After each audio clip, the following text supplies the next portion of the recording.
Hey guys, welcome back to the channel. This is a story about what if Naruto finds a sword in a cave. Before I start, please support for more amazing content and do consider subscribing to my channel and share this video with your friends. This is written by afydith and link in the description and support writer. Let's start the video. Prologue.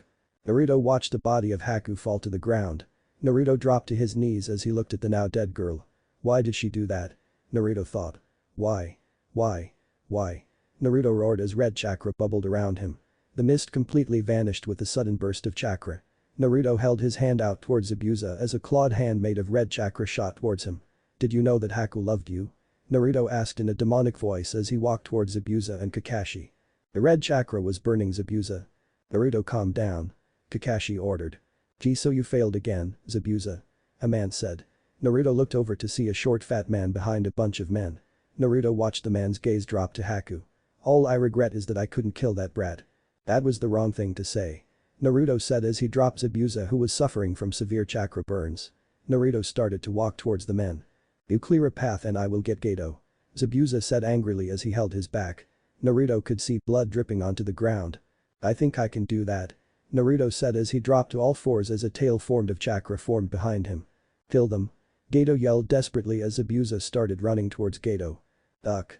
Naruto ordered as dense evil chakra started to form in front of him. Naruto bit into it right as Zabuza leapt out of the way and Naruto released an attack that vaporized half the men. Gato started to back up as Zabuza started to move towards him. Naruto turned to the other half of the thugs. Leave now before I kill you too. Naruto ordered darkly as he saw one of them throw a spear that hit Zabuza's chest. Naruto vanished and reappeared in front of the attacker. Bad move. Naruto said as he ripped the man's throat out. Suddenly chakra arms started to wave menacingly around Naruto. The men started to scramble off the bridge and onto the boats. Naruto turned just in time to see Zabuza drive a kunai deep into Gato's heart, killing him instantly. The red chakra started to seep back into the seal. Damn, that was tiring. Naruto thought as he saw Zabuza fall backwards. Naruto moved fast and appeared behind Zabuza and caught him. Naruto, Zabuza said as he looked up at the boy. I am not much longer for this world. He added. I am leaving, he trailed off as he coughed up blood. Leaving you everything in my hideout. It is in a cave. Abu, he was cut off by another cough of blood. About 12 kilometers to the southeast it is, he coughed again. Is very noticeable, you will know the cave. He finished with a cough. Go in 12 meters then go left 20 meters then go right for 15 meters. You will find a tunnel, take it, he trailed off with a cough. It will lead to my hideout. Everything is yours now. Haku, he coughed again. Haku knew we weren't going to live, so she took a storage scroll out that will be perfect to seal everything. Awa, he trailed off as the life left his eyes. Naruto, this is the way of the shinobi. Kakashi said. This will be a turning point for Naruto, will he be a shinobi still or will he quit? Unfortunately this hasn't been the first time I have killed. Naruto said, shocking Kakashi. I had killed an assassin that was sent to kill me. But this is the first time you have seen a friend die. Kakashi said as Naruto nodded. You may never get over it. Kakashi added. Is that why you stare at the memory stone? Naruto asked as Kakashi nodded behind Naruto. Naruto attempted to stand but couldn't feel his legs. I can't stand. Naruto said, a little worried. Naruto, we will need to think of a cover for what you did. Kakashi said.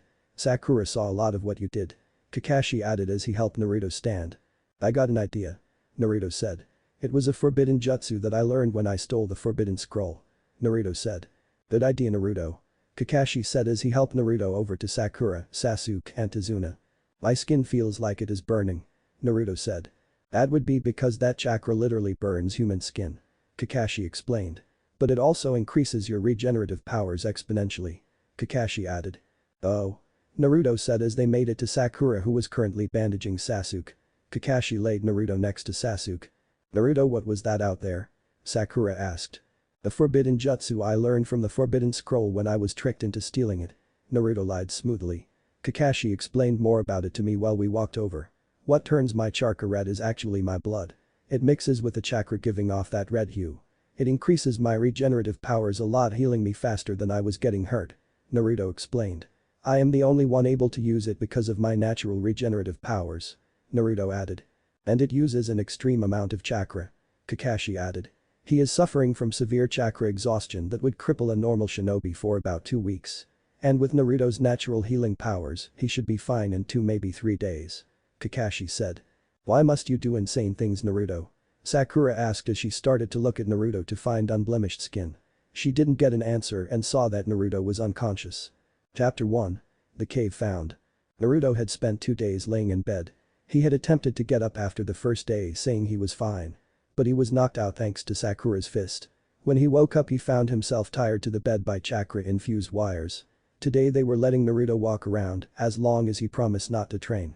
Naruto had agreed and promised on his shinobi word not to train. Kakashi agreed and watched Naruto walk out of the house. He was still sore all over. "Geez, it isn't like I always train," Naruto said out loud as he walked towards the bridge. "Now let's see." Zabuza said that the cave was 12 kilometers from the bridge to the south. Naruto thought as he made it to the bridge. He saw Sakura watching over the bridge while Kakashi, Sasuke and himself were supposed to be resting. Okay, which way is southeast? Naruto thought as he looked at the sun. After a few seconds Naruto figured out the general direction and made it way towards that direction. Sasuke will be out of commission for a while. Naruto thought as he rotated his sore shoulders. He spent an hour walking till he came to a cliff wall and found a giant cave entrance with a perfectly flat boulder outside of the entrance. That has to be it. Naruto thought as he walked to it. Okay, so 12 meters straight. Naruto thought as he started to take meter-long steps into the cave. Turn left then go 20 meters. Naruto thought as he turned left and took 20 steps. Now right 15 meters. Naruto thought as he turned right and went the distance. He saw a dimly lit tunnel that could easily go unnoticed from the outside. Naruto stepped into the tunnel and walked for a few minutes before coming to a large cavern. He saw hundreds of bookcases filled with scrolls that he assumed were jutsu scrolls. Naruto walked over to the table in the middle of the room.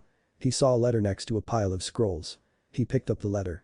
"Dear Naruto, if you are reading this then that means that my vision has come true and Zabuza and I are dead and he told you of the cave.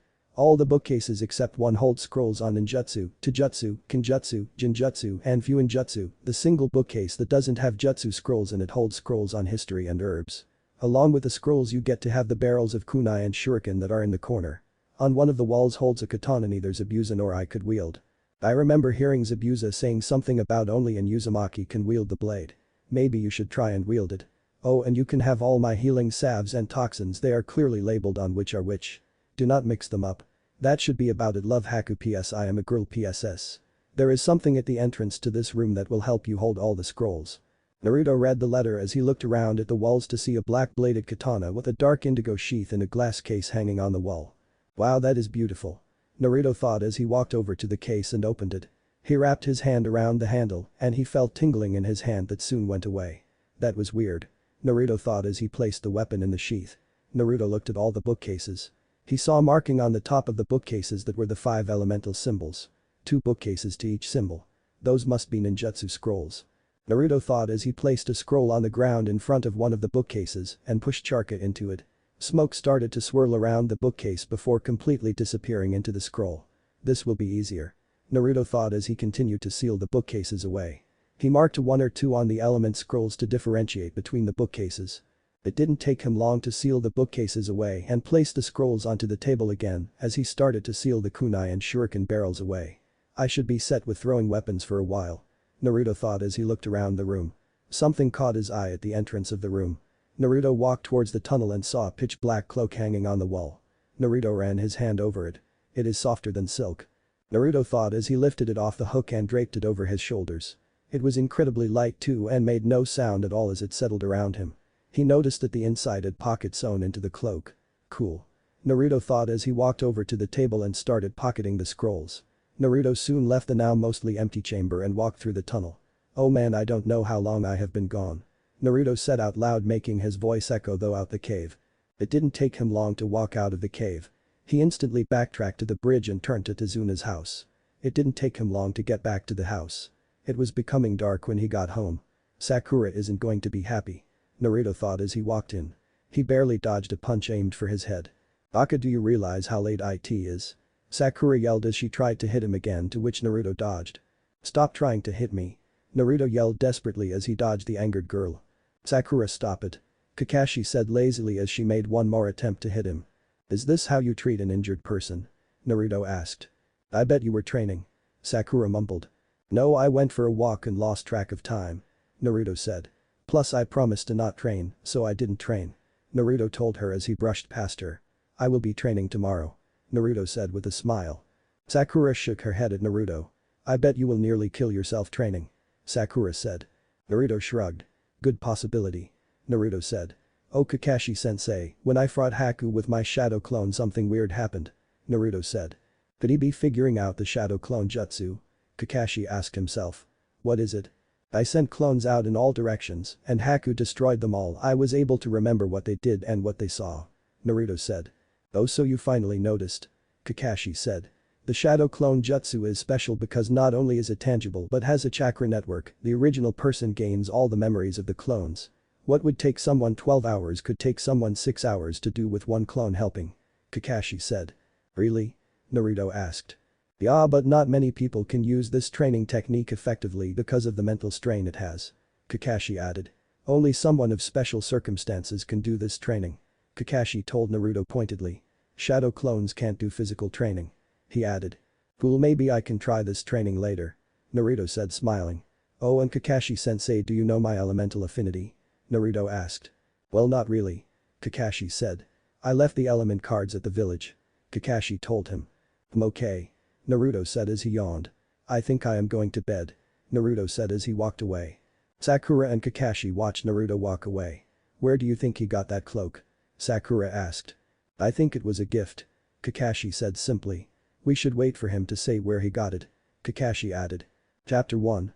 The Cave Found End. Chapter 2. Intensive training begins. Naruto had woken up early the next day. He wanted to train for a while before breakfast. He had left a note on the counter for Tsunami before he left.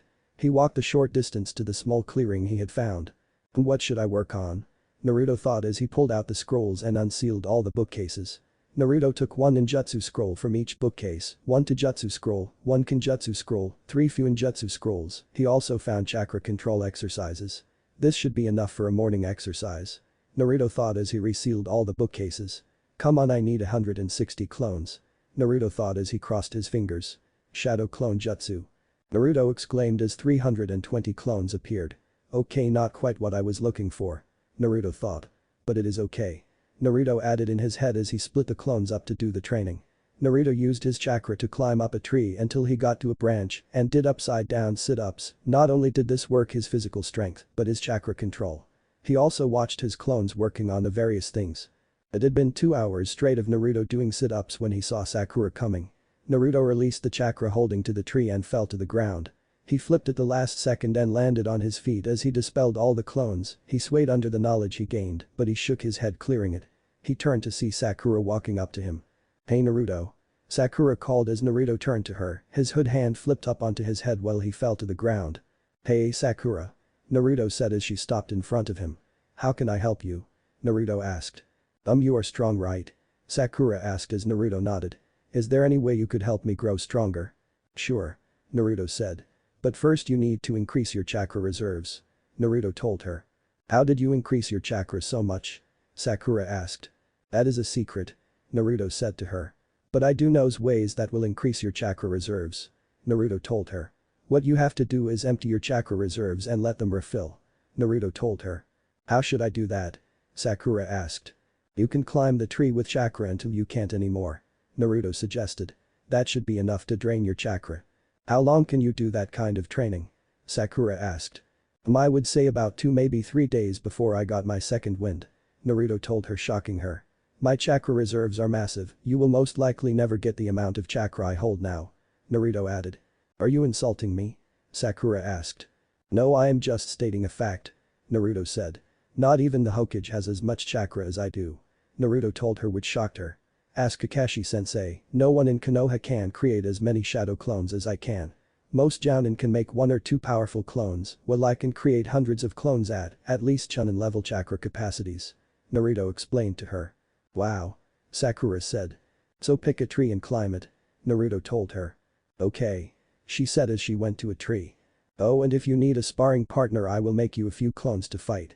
Naruto told her as he crossed his fingers and made 320 clones and assigned them to do certain tasks as he walked up the tree next to Sakura's and climbed it to a branch and attached his hands to the branch with his chakra. He started to do pull-ups while dangling 50 feet in the air. He did this for 2 hours as Sakura ran up the tree next to him. He released his chakra and fell to the ground landing on his feet.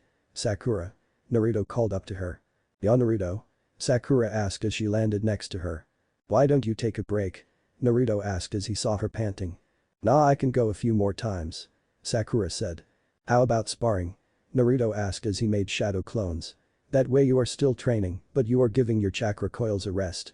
Working this much could break your chakra coils. Naruto added. How do you know that? Sakura asked. I have had cracks in my chakra coils. Naruto told her. It hurt like hell. Naruto added. Okay, these clones will come at you one at a time. Naruto told her. But just to warn you, they may disengage and another will attack from a different direction.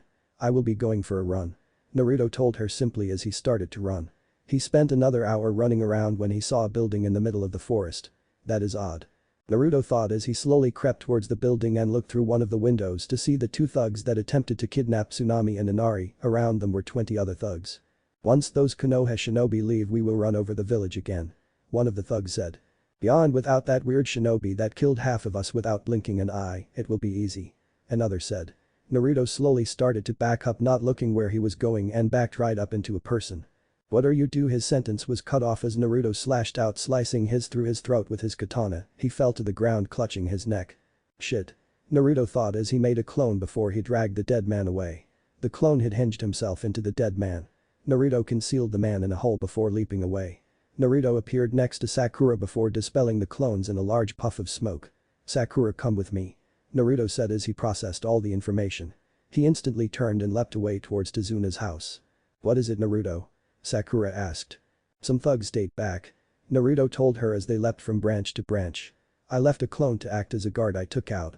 Naruto told her. Once we have a plan, I will dispel the clone so I know the routines of the people. Naruto told her as they landed in front of the house. Naruto walked in and walked towards Kakashi. Naruto, what is wrong? Kakashi asked. Some of the thugs didn't take my threat seriously. Naruto told him as he nodded. I figured a few wouldn't. Kakashi said. I have a clone take the place of someone I took out after I found the place. Naruto told him. How did you take him out? Kakashi asked as Naruto stayed silent. I thought so. I don't like to kill, but it would have been too hard to lug him all the way to where Sakura was and then here. Naruto told him. I know I have had to do that too. Kakashi said. Naruto, how can you kill so heartlessly? Sakura asked. I could tell you, but I don't think you would like the answer. Naruto told her. You might not want to be a shinobi after I tell you, do you think you can handle it? Naruto asked as Sakura nodded. I turn my heart off to all emotions when I kill. Naruto told her as she looked appalled. I know it is cruel, but it is the way of a shinobi. Kakashi-sensei does it too. Naruto told Sakura as Kakashi nodded. The only thing that separates shinobi from murders is the fact that we do things for the greater good of the village. Naruto added. I remember my first kill. Naruto said. Do you remember that week and a half I didn't come to school? Naruto asked as Sakura nodded. I had killed someone who tried to kill me. You were 9. Sakura exclaimed. Naruto nodded.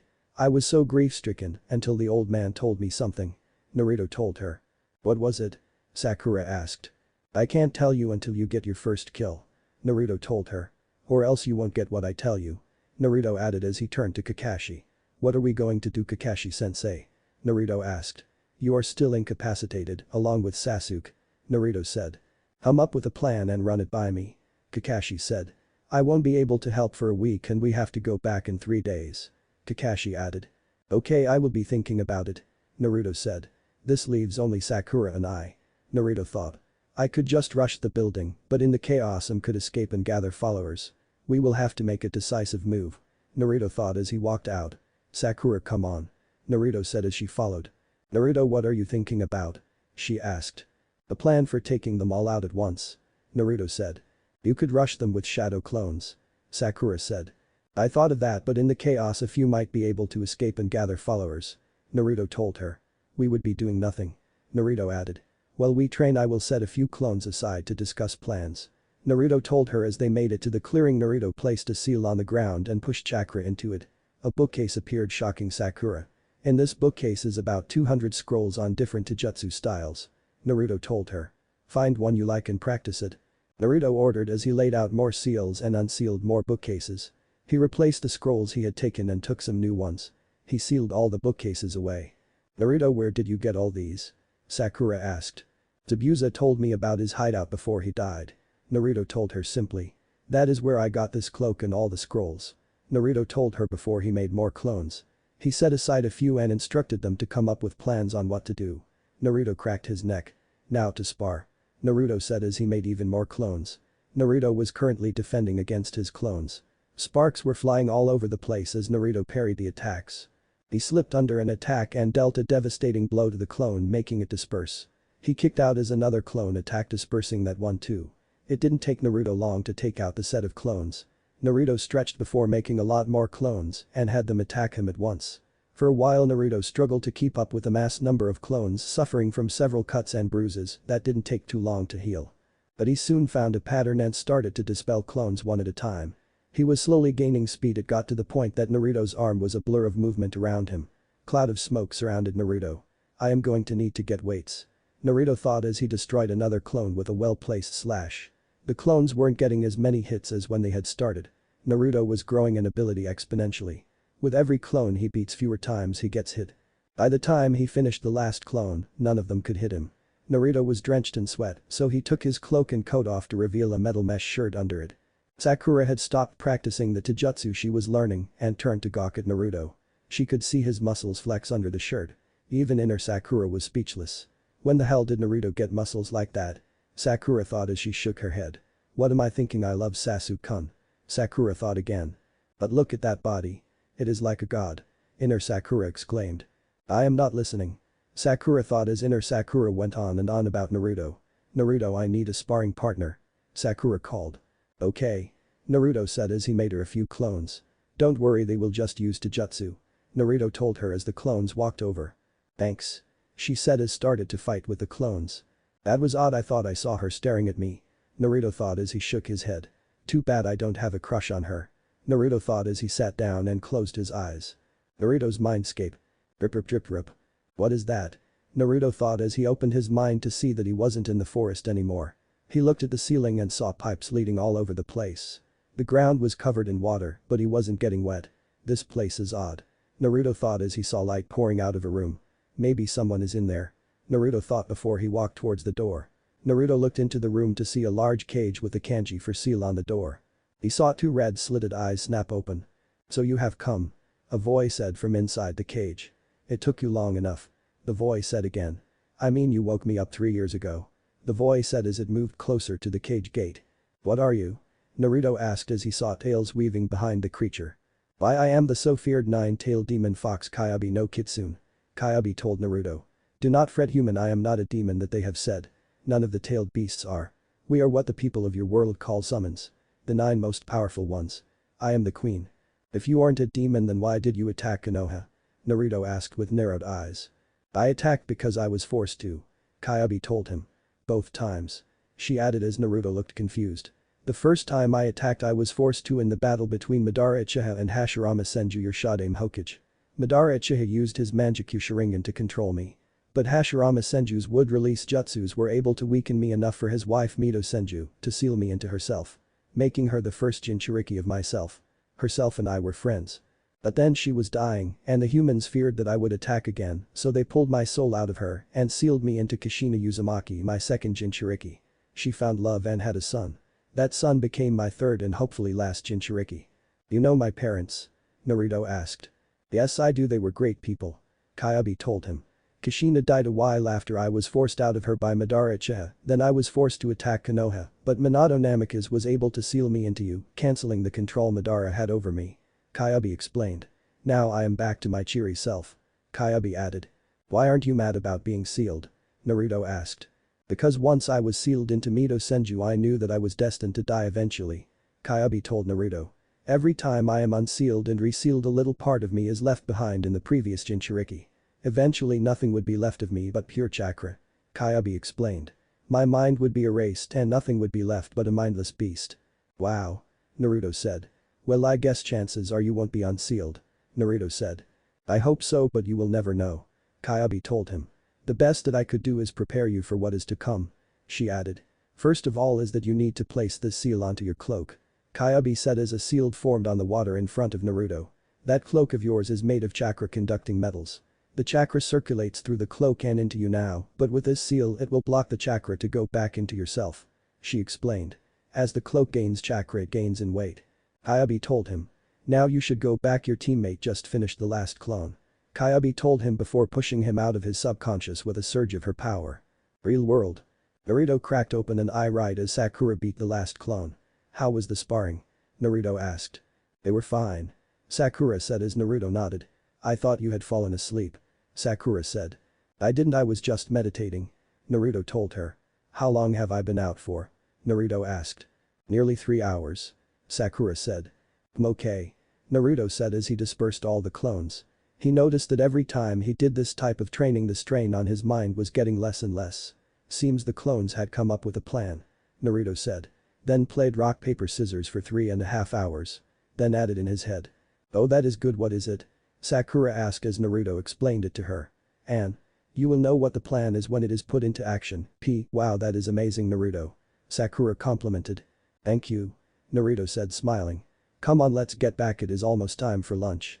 Naruto said smiling at her. Plus you look like you are about to drop from exhaustion. He added with a smile. Sorry I don't have your unlimited energy. Sakura said sarcastically. End of chapter 1. Intensive training begins. Chapter 3. Plan placed into action. Naruto and Sakura had trained for 2 days straight, gaining strength. Naruto had added that seal onto his cloak as Kyubi suggested, and the cloak did gain in weight as he pushed more chakra into it. This helped him gain speed and strengthen his attacks. Sakura had excelled in her chakra reserve growth, and to jutsu she had picked out that use chakra-infused punches and kicks. Naruto now mastered 2 Taijutsu styles, 3 Kenjutsu styles, 30 ninjutsu, 20 seals, and several chakra control exercises. Sakura, tonight we will have to strike. Naruto told her. We leave tomorrow and they still haven't figured out that my clone took that guy's place. Naruto added. Okay, Naruto. Sakura said as it started to get dark. Come on, follow me. Naruto said as he pulled his cloak on and took all the chakra out of it. It didn't take them long to get to the fort. Okay, I remember I am the main distraction while you go in and incapacitate all the people in there. Naruto told her right as it started to rain. Oh, this just got better. Naruto said with a smile as he flipped the hood up. What do you mean, Naruto? Sakura whispered. You will see. Naruto whispered before walking to the front of the fort. He started to flash through hand signs. Water style. Water dragon jutsu. Naruto exclaimed as the rain gathered into a large water dragon and crashed into the building, making it shake. People started to run out into the dark to see who attacked their fort. Naruto had his eyes closed as he felt and heard the people rush past him. Naruto waited till he felt the last one path to open his eyes. Naruto turned. Who attacked us? Several asked. I did. Naruto said as they all turned to see 2 cerulean blue eyes staring at them. Who are you? One of the thugs demanded as they went to draw the blade but was stopped as Naruto slashed him across the chest, making him fall. You can call me Death. Naruto said in an ominous voice as he closed his eyes, making him vanish completely. Naruto started to step around the thugs, leaving shallow but damaging hits on them. None were fatal, but they hurt like hell. Soon all but the 2 leaders were laying on the crying in pain. Do you think you 2 can last against me? Naruto whispered into one of their ears and he moved before they reacted. What is this person? One of them exclaimed. Like I said, I am death to you. Naruto whispered into the other's ear before stabbing his katana into the man's thigh, making him scream in pain. Naruto quickly retracted it and stabbed the other in the arm. Looks like you 2 aren't that impressive. Naruto said as he appeared behind them as a cut on their chests and back appeared, spewing blood everywhere. Naruto sheathed his katana as a man went flying out the window and landed in the mud. Naruto looked to see a fuming Sakura. Naruto knelt next to the semi-conscious man. Did you say or do something perverted? Naruto asked as the man groaned in pain. Did she kick you where the sun doesn't shine? Naruto asked again as the man groaned in pain louder. Naruto unsheathed his katana and knocked the man out with the butt of the hilt. Never do something perverted to a kunoichi. Naruto thought back to all the times he did the sexy jutsu in front of Sakura and was punched through a wall. He looked down at the man. I should consider myself lucky I am a friend. Naruto thought as he shook his head. He walked towards the fort and waited. A man went to run out but was cut down by Naruto's katana. He did this 3 more times before Sakura walked down the stairs dragging 2 men. Not many stayed in here. Sakura said as she dumped the 2 unconscious men onto the pile Naruto had taken out. How many did you beat? Sakura asked. I took out 21 men outside and these 3 in here. Naruto told her. He pulled some ninja wire out and started to tie the men up. Well, this isn't good. Naruto said. What is wrong? Sakura asked. Only 20 men were outside that I tied up. Naruto said. That isn't good. Sakura said. Can we track him down?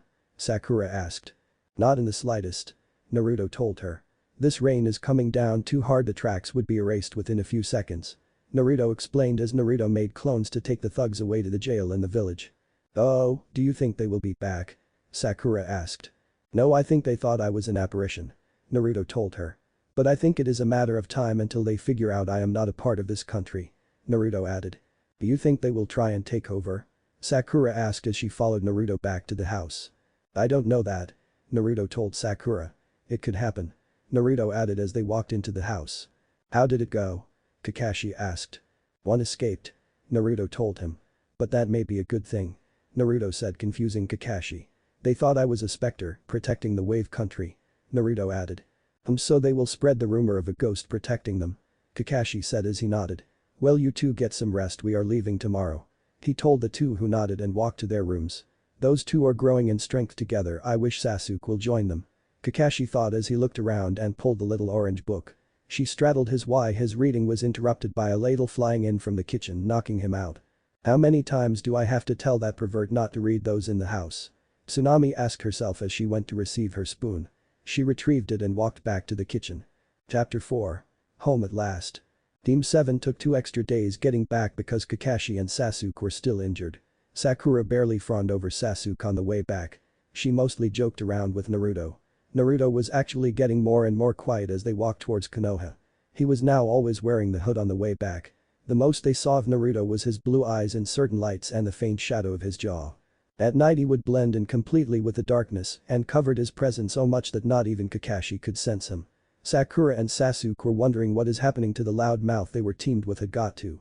The last stretch of the journey back, Sakura and Sasuke spent talking about Naruto, who was walking a few yards up ahead with Kakashi, who was reading his book.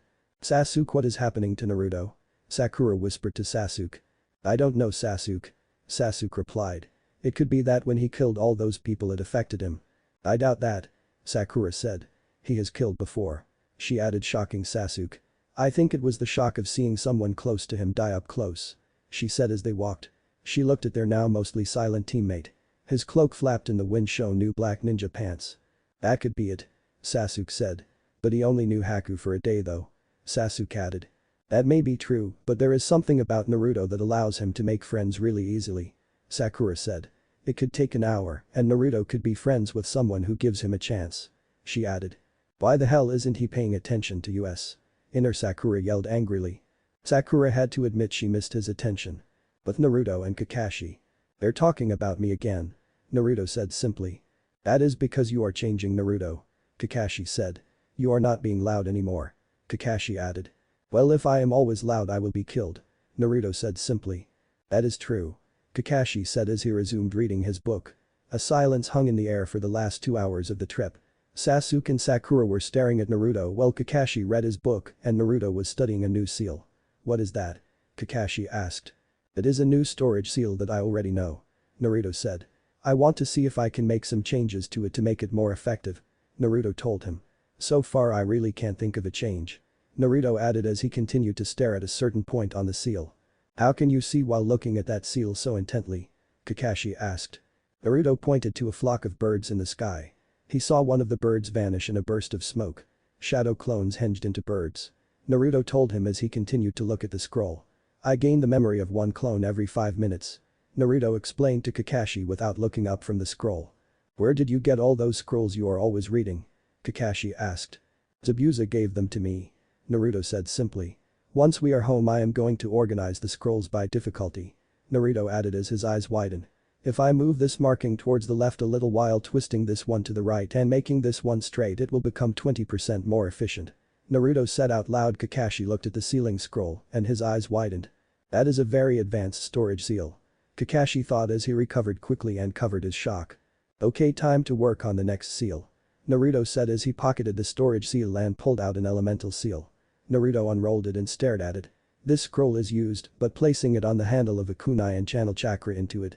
I have 5 seconds to throw it before it ignites. Naruto thought. If I can increase the intensity of the flame and the duration, that would be perfect. Naruto thought as he looked at the seal. Now what are you working on? Kakashi asked. An elemental seal that you place on a kunai. Naruto told him. It ignites after 5 seconds. Naruto added. I am attempting to increase the intensity of the flame and the duration. Like having it make its own oxygen to have a constant burn until the chakra runs out. Naruto explained. I also want to find a way to increase or decrease the time it takes to activate it. Naruto told him. Was all Kakashi said as he read his book. Naruto is becoming incredibly strong and fast. Kakashi thought as the four could see the gate in the distance. Okay everyone, we will report in with the Hokage, then Sasuke and I will go to the hospital to get checked out. Kakashi said as everyone nodded. Sakura, Naruto, you two might get another Jounin to do missions with until I am at my fullest. Kakashi told them. Okay. Naruto said as Sakura nodded. Let's go everyone, we don't want to be late. Kakashi added. You do realize technically we were supposed to be done with this mission a week ago? Naruto asked as Kakashi's sweat dropped. Things change. Kakashi said simply as they walked through the gates. Naruto was flanking behind Kakashi on his left as Sakura and Sasuke took the right. People were staring at the newly returned team, they were staring more at the cloaked figure. Few would see a lock of bright blonde hair. Must you wear the hood up in the village? Kakashi asked serious. Naruto stayed silent for a while. Yup. Naruto said simply. Do you have to wear that mask over your mouth all the time? Naruto asked. Yup. Kakashi replied. Plus this cloak is awesome, check this out. Naruto said as the team stopped. Naruto backed into some shadow, making his eyes the only thing visible. Now you see me. He said before closing his eyes. Now you don't. Naruto added as he completely vanished. Naruto walked back out as he opened his eyes. That is fancy, but that wouldn't work in deserts. Kakashi told him. I am actually working on a seal that changes the color of my cloak. Naruto told Kakashi. Why don't you buy more cloaks of different colors? Kakashi asked. Do you realize how much money it takes to make one of these cloaks? Naruto asked. What do you mean? Kakashi asked as they started walking. This is made completely of chakra conducting wire. Naruto told him. It would take millions of ryo to make enough cloaks in all those colors. Naruto told him. I guess you would be right. Kakashi said, covering his shock expertly as they made it to the Hokage tower. It didn't take them long to make it up to the Hokage office to report the mission. Kakashi knocked on the door, they waited a few minutes before they got the confirmation to enter. The four walked into the office to see Sarutobi behind a few piles of paperwork. Welcome back Team 7. Sarutobi said. How was the mission? He asked. It was a success. Kakashi said. Zabuza and his accomplice are dead. Kakashi told him sadly. We were able to protect the bridge builder. Kakashi added. Sakura and Naruto did a side mission after he found a few of the thugs had stayed back. They were able to capture all of them but one. It was all Naruto's plan too. Kakashi added. Really, that is interesting. Sarutobi said. Okay, I want a written report on the side mission tomorrow when you come here for missions. Okage-sama, Sasuke and I are incapable of doing missions. Kakashi told Sarutobi. Sakura and Naruto should be able to do simple missions with the help of a substitute Jounin sensei. Kakashi added. I will think about it. Sarutobi said. You are dismissed. He added as the four nodded. They walked out to run into Team 8. The two teams looked at each other. Hello Kurenai, Hinata, Kiba, Shino. Kakashi said. Hello Kakashi, Sakura, Sasuke, who are you? Kurenai asked as she attempted to look into the cowl of the cloak but only saw two piercing blue eyes looking at her. And Naruto. She said smiling. So what happened to you guys? We haven't seen Team 7 on the mission roster for D-ranked missions for almost 3 weeks. Kurenai asked. That is because we went on a C-ranked mission turned A-ranked. Kakashi said. We ran into Zabuza Momoichi, the S-ranked missing nin. Kakashi told her. What? Kiba yelled. Yup, and Naruto and Sakura here did a C-ranked mission on the side of getting rid of a few thugs that threatened the town we were staying at. Kakashi said. Oh, Naruto-kun is so strong. Hinata thought as she timidly stared at her crush. I wonder if I have the courage to ask him to train with me. Hinata thought again. And Naruto-kun? Hinata asked, gaining Naruto's attention. WW would YULL like TT2T train W with MME SMTT time. Hinata stuttered quietly. Sure Hinata-chan, anytime you want you can train with me. Naruto told the blushing girl. Maybe if she spends time with me she will come out of her shell. Naruto thought as he smiled at the girl, making her blush harder. Sorry Hinata, I have to go. Naruto said, now realizing that his team had left him behind. Oh okay, and Naruto-kun. Hinata called after her crush. Her heart was beating erratically. Hinata-chan, nice to see you found the courage to spend some alone time with Naruto. Kurenai said as Hinata slumped to the floor. Kiba was laughing. Kiba, who was that girl I saw you flirting with? Kurenai asked as Kiba stopped laughing instantly. No one. He said quickly as Shino raised his eyebrow. Don't raise your eyebrow at me like that. Kiba said to his male teammate. Kurenai lifted Hinata up and walked into Sarutobi's office. But Naruto. So Naruto, what did Hinata-chan want? Sakura asked. She just wanted to ask if I wanted to train with her. Naruto told Sakura as they walked together. Oh, so you made a date with her? Sakura asked as Naruto blushed. No, it is training. Naruto said. Is anyone else invited? Sakura asked. It is up to Hinata-chan. Naruto said. I bet she wouldn't want another person to come. Sakura thought. We should tell Ino pig. Inner Sakura yelled. Hey Naruto, I have to go. Sakura said. Tell Ino that Hinata-chan and I will be training. Naruto asked as Sakura stopped dead. No, of course not, no, I wouldn't do that. Sakura babbled. Right. Naruto said. Ask Ino if she can get me some lavender seeds. Naruto said before walking away. Sakura. Am I that predictable? Sakura thought as she walked towards Ino's family flower shop. She walked into the store to see Ino behind the counter. Oh hey Sakura. Ino said. What can I help you with? She asked. Oh hey Ino. Sakura said. Where have you been? Ino asked. Oh, we just got back from a C-ranked mission turned A-ranked. Sakura said. We had to fight versus a really powerful shinobi and Zabuza Momoichi, the demon of the mist. Sakura said. Naruto has been growing in strength. She added. Not as strong as Sasuke-kun. Ino said. To tell you the truth, I don't know about that. Sakura said. I saw him kill over 30 guys without blinking an eye. He used a jutsu so powerful I could see chakra around him. He then launched an attack that vaporized them. He could also manipulate the chakra with beyond expert control. Sakura told Ino. He launched a chakra arm at Zabuza and captured him and pierced his back with one of the hand's claws. It was really scary. Sakura said as she shivered remembering what happened. The chakra felt evil. Sakura finished as Ino stared at Sakura. Where would he learn that type of jutsu? Ino asked. He said he learned it from the Forbidden Scroll Mizuki tricked Naruto into stealing. Sakura told Ino. Oh, and more pressing matters, I think Naruto might like Hinata-chan. No way. Ino exclaimed, completely forgetting about their previous conversation. Give me details. Well, Hinata-chan asked him to stay behind and they talked for a few minutes. Sakura told Ino. When he came back, I asked him what Hinata asked and he told me she just wanted to know if they could train together. I then asked if anyone else could be invited, but he told me it was up to Hinata-chan. Sakura added. And I think he stopped crushing on me. Why do you think that? Ino asked. He stopped calling me Sakura-chan. Sakura told Ino. And he started to call Hinata Hinata-chan. Sakura added. No way. Ino squealed. Maybe with a little push they would become a couple. Ino thought out loud. I don't think you should meddle with Naruto. Sakura warned. Naruto has changed during the mission. She added. He might not take it nicely that you are meddling around. Like what could he do? Ino asked. I could scare the life out of you. Naruto said, appearing out the shadows, making both girls scream. I just came to remind Sakura that I need those lavender seeds. Naruto said before walking out. Ino had her hand clutched to her chest. Where the hell did he learn that? Ino asked. I don't know, but he can make himself so unnoticeable not even Kakashi-sensei could sense him. Sakura said as Inoichi walked out. You girls okay? Inoichi asked them. Yeah dad, we are fine, Naruto just scared us. She told him as he nodded and walked into the back. Sakura, where did he get that cloak? Ino asked.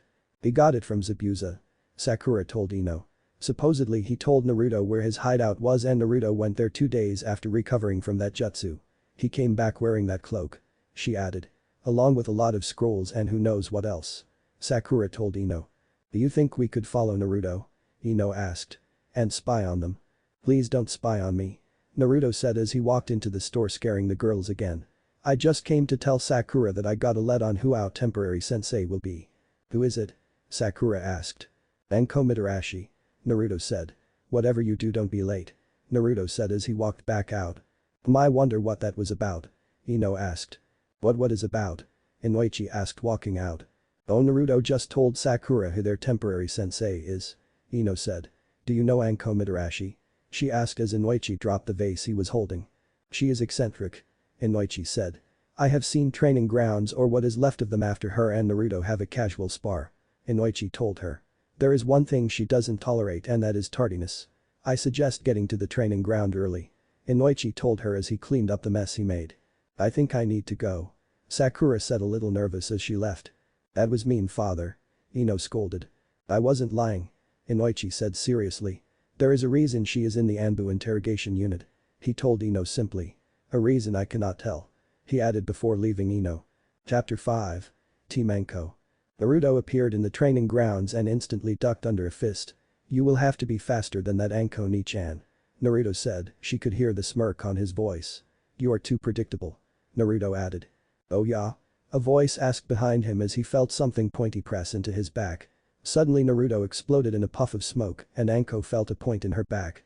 "Yeah, you are predictable," Naruto whispered into her ear as he sheathed the katana. "You have gotten better, brat," Anko told him as she looked around before embracing him. "And let people see you have a soft side?" Naruto asked with a smirk. "No one will ever know I have a soft side, got it?" she asked threateningly as Naruto shrugged. She suddenly tackled Naruto to the ground and had him in a headlock with her legs. "Say uncle." "Never," Naruto panted out as Anko applied more pressure. She watched Naruto cross his finger. "Shadoklan Jutsu," Naruto struggled to say as Anko tried to make Naruto pass out. The clones put Anko to the headlock attempting to pull her off the real Naruto. And this is how Sakura found the two. "The Mnet Letengadu say uncle." Anko struggled to get out. "Back," Naruto yelled as Anko applied more pressure on his neck. "I will never say it," Naruto exclaimed. "Say it," Anko exclaimed. "Neek," Naruto yelled as a loud crack was heard and the clones dispersed and Anko got the sadistic smirk. "Say it," she yelled. "No," Naruto yelled back. "Ahem," Sakura said, gaining their attention. "Aren't we supposed to be training Anko-sensei?" "We will when Naru-chan says uncle," Anko said smiling as she changed their position into a more compromising perverted position. "Naru-chan, say uncle," Anko yelled as Sakura blushed at their position. "And calmeth it," Naruto gasped. "And will never say uncle," he added as he crossed his fingers. "I will stop calling you Naru-chan if you say uncle, Naru-chan," Anko told him as she changed the position and locked his arms behind him, keeping him from using the shadow clone jutsu again. "Say it, Naru-chan." "Fine uncle," Naruto yelled as Anko put more pressure onto him. "And?" she exclaimed. "And you are the most beautiful kunoichi alive and men worship the ground you walk on," Naruto exclaimed as Anko released him. "Crazy bitch," Naruto mumbled. "What was that?" Anko asked cheerfully. "Nothing, Ni-chan," Naruto said. "Okay, you two, we are going to do a little test so I can see your abilities," Anko said, smiling sadistically. "Each of you will spar with me," Anko said. "Naru." "I don't think that would be fair, Anko Ni-chan," Naruto said, interrupting her. "First, if I were to fight you first, Sakura wouldn't have anyone to fight," Naruto told her matter-of-factly. "What makes you so sure you will win?" Anko asked with narrowed eyes. "Who was put in the hospital the last time we spared?" Naruto asked, narrowing his own eyes. "The only reason you weren't in the hospital too is because you healed too damn fast," Anko exclaimed. Details," Naruto said simply. "Fine, Sakura will come first," Anko said. "Anko, please go easy on her," Naruto said. "She doesn't heal as fast as I do." "I will try not to break anything," Anko said. "Try?" Sakura asked weakly. "Don't worry, Sakura," Naruto said, smiling at her. "Anko is just messing with you," Naruto added. "Maybe a little," Anko said sadistically, earning a very effective glare from Naruto. "Okay, fine, I will be on the defensive, I won't hit her back," Anko said. "See, she won't hit you," Naruto said. "Hopefully," Naruto added in his head. "Okay," Sakura said a little nervously. She got into the taijutsu stance she learned on the mission to wave. She charged at Anko. Naruto watched as Anko grabbed Sakura's wrist and threw her. Naruto slapped his forehead. "I forgot about throws," Naruto thought as he saw Sakura hit the ground hard. Sakura struggled to stand. She charged again to be thrown again. This went on for a few more minutes before Anko stopped it. "You're good, but you still need some help with aerial spins," Anko told Sakura. "Now for the main event," she added as she turned to Naruto, who was stretching. "Just to warn you, I am a lot better since the last time we fought," Naruto told Anko as they stood apart from each other. "Prove it," Anko told him as the two dropped into taijutsu stances. Sakura watched as the two vanished and shockwaves were being created. The two appeared and Naruto's and Anko's arms were a blur of movement. "Do you think that cloak will protect you?" Anko asked as she went to deal a high kick, but Naruto had already crouched and started spinning on one foot with the other foot straight out to sweep her feet out from under her. Anko leapt up into the air, but she saw Naruto's center of gravity change and his foot launched out and connected with Anko's forearms that were blocking her chest. "Damn, he has gotten better," Anko thought as she went on the defensive. Naruto's attacks were relentless. When did he get so strong? Did he train with that freak guy? Anko thought as she dodged an attack and grabbed Naruto's arm to throw him, but Naruto smirked and changed his footing and spun Anko around to throw her. "Come on, Anko Ni-chan, you know how to stop this," Naruto said. "I will never sock," she yelled as Naruto released his hold and Anko flew through the air. She spun in the air and landed on her feet. She noticed that Naruto wasn't in front of her. I guess it is time for my finishing move. Naruto whispered into her ear and Naruto kicked her into the air. Her back was arched as she flew up. Naruto leapt up again and dealt another kick to her, making her go higher. Naruto landed on his feet and leapt up again once Anko hit the peak of her ascent. This is going to hurt. He kicked me higher than any other time he has done this move on me. Anko thought as she felt Naruto's arm hook hers. She winced when they started to spin. She knew what was coming next, but she didn't feel the ground hit her. Did you honestly think I would use that move on you when I do 2 kicks? Naruto asked. That would have killed or crippled you. Naruto said with a smirk as he set the woman on her feet. I think I won that one. Naruto said. Okay, now that I have gotten a grasp on your skill level we will do a few missions. She told them. Okay, sensei. Sakura said as Naruto nodded. Why can't you be more respectful like her, Naruto? Anko asked as Naruto shrugged. Fine, come on you two. She ordered as the 3 leapt away towards the Hokage Tower.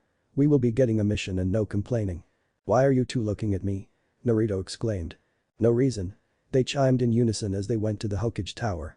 It didn't take the 3 long to get to the Hokage Tower. They were standing in front of the Hokage. Okay you 3, I have a mission for you 3 to take care of bandit group towards the south that is terrorizing a small village.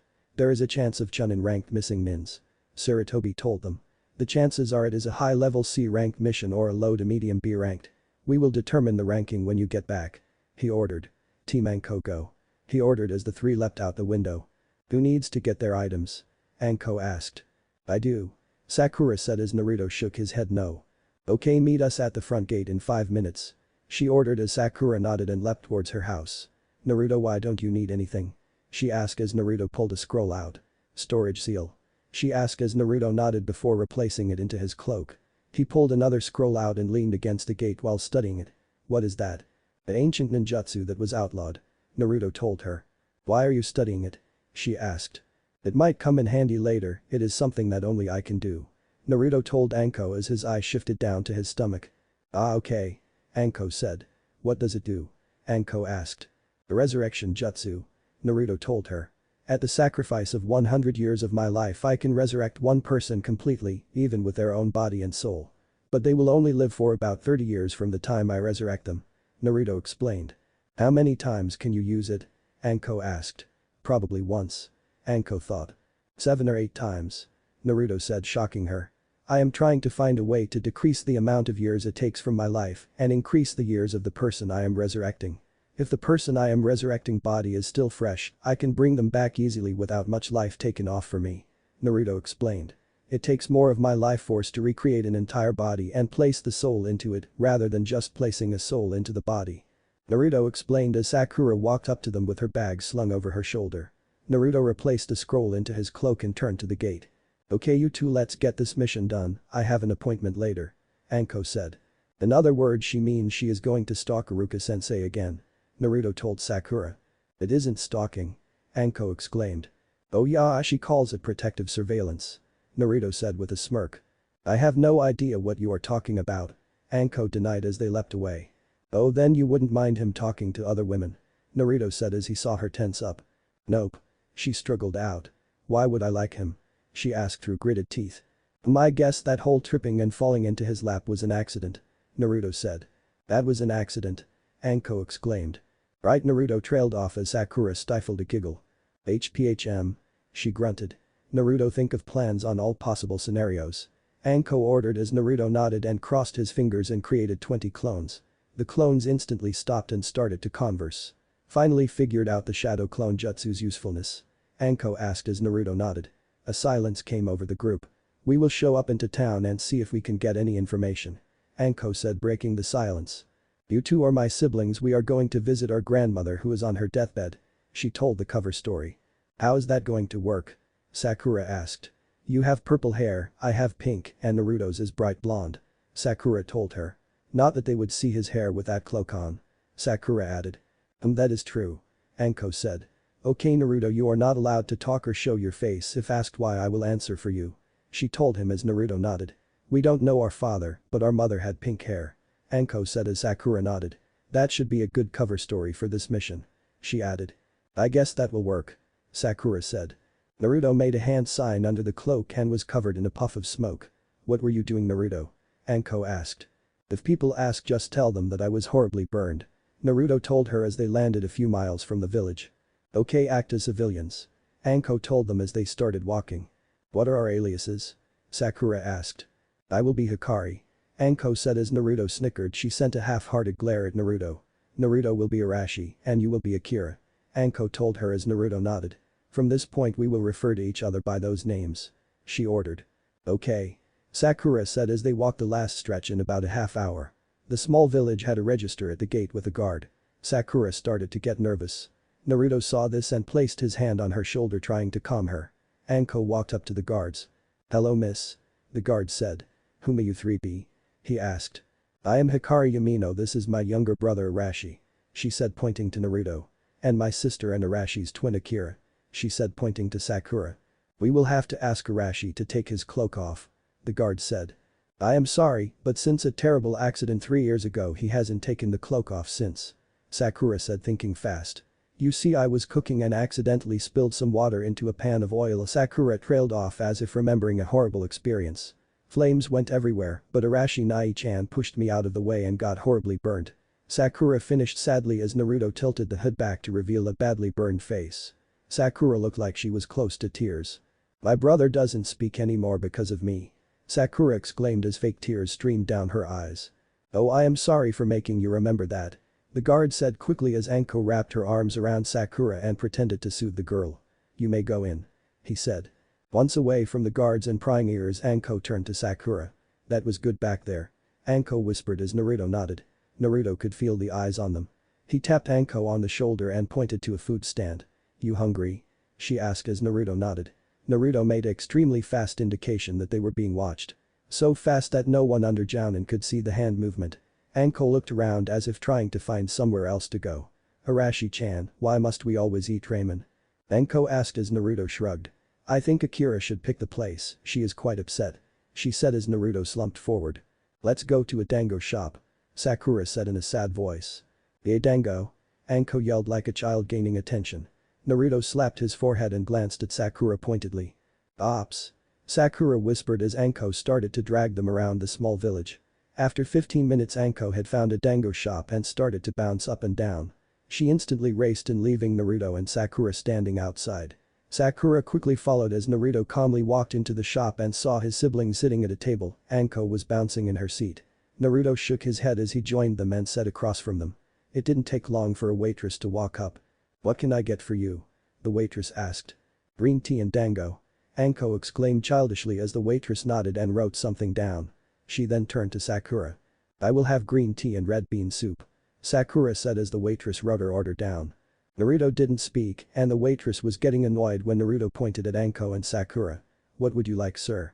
the waitress asked as Naruto pointed at the girls again. "Sorry, my brother doesn't speak anymore," Anko said.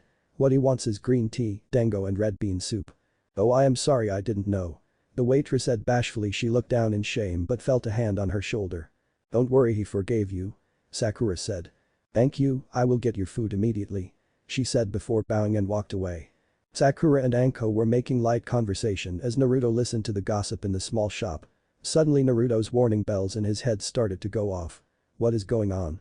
Naruto thought as he glanced around trying to find what is happening. His eyes caught two people entering the shop. They were wearing black cloaks with red clouds on them. One was really tall with a bundled club on his back. The other was shorter and less threatening. A little while later the waitress came back. Naruto tugged on Anko's sleeve and made a motion. Anko nodded. "I think we will need to get this to go," Anko said as she noticed his nervousness. She turned to the waitress.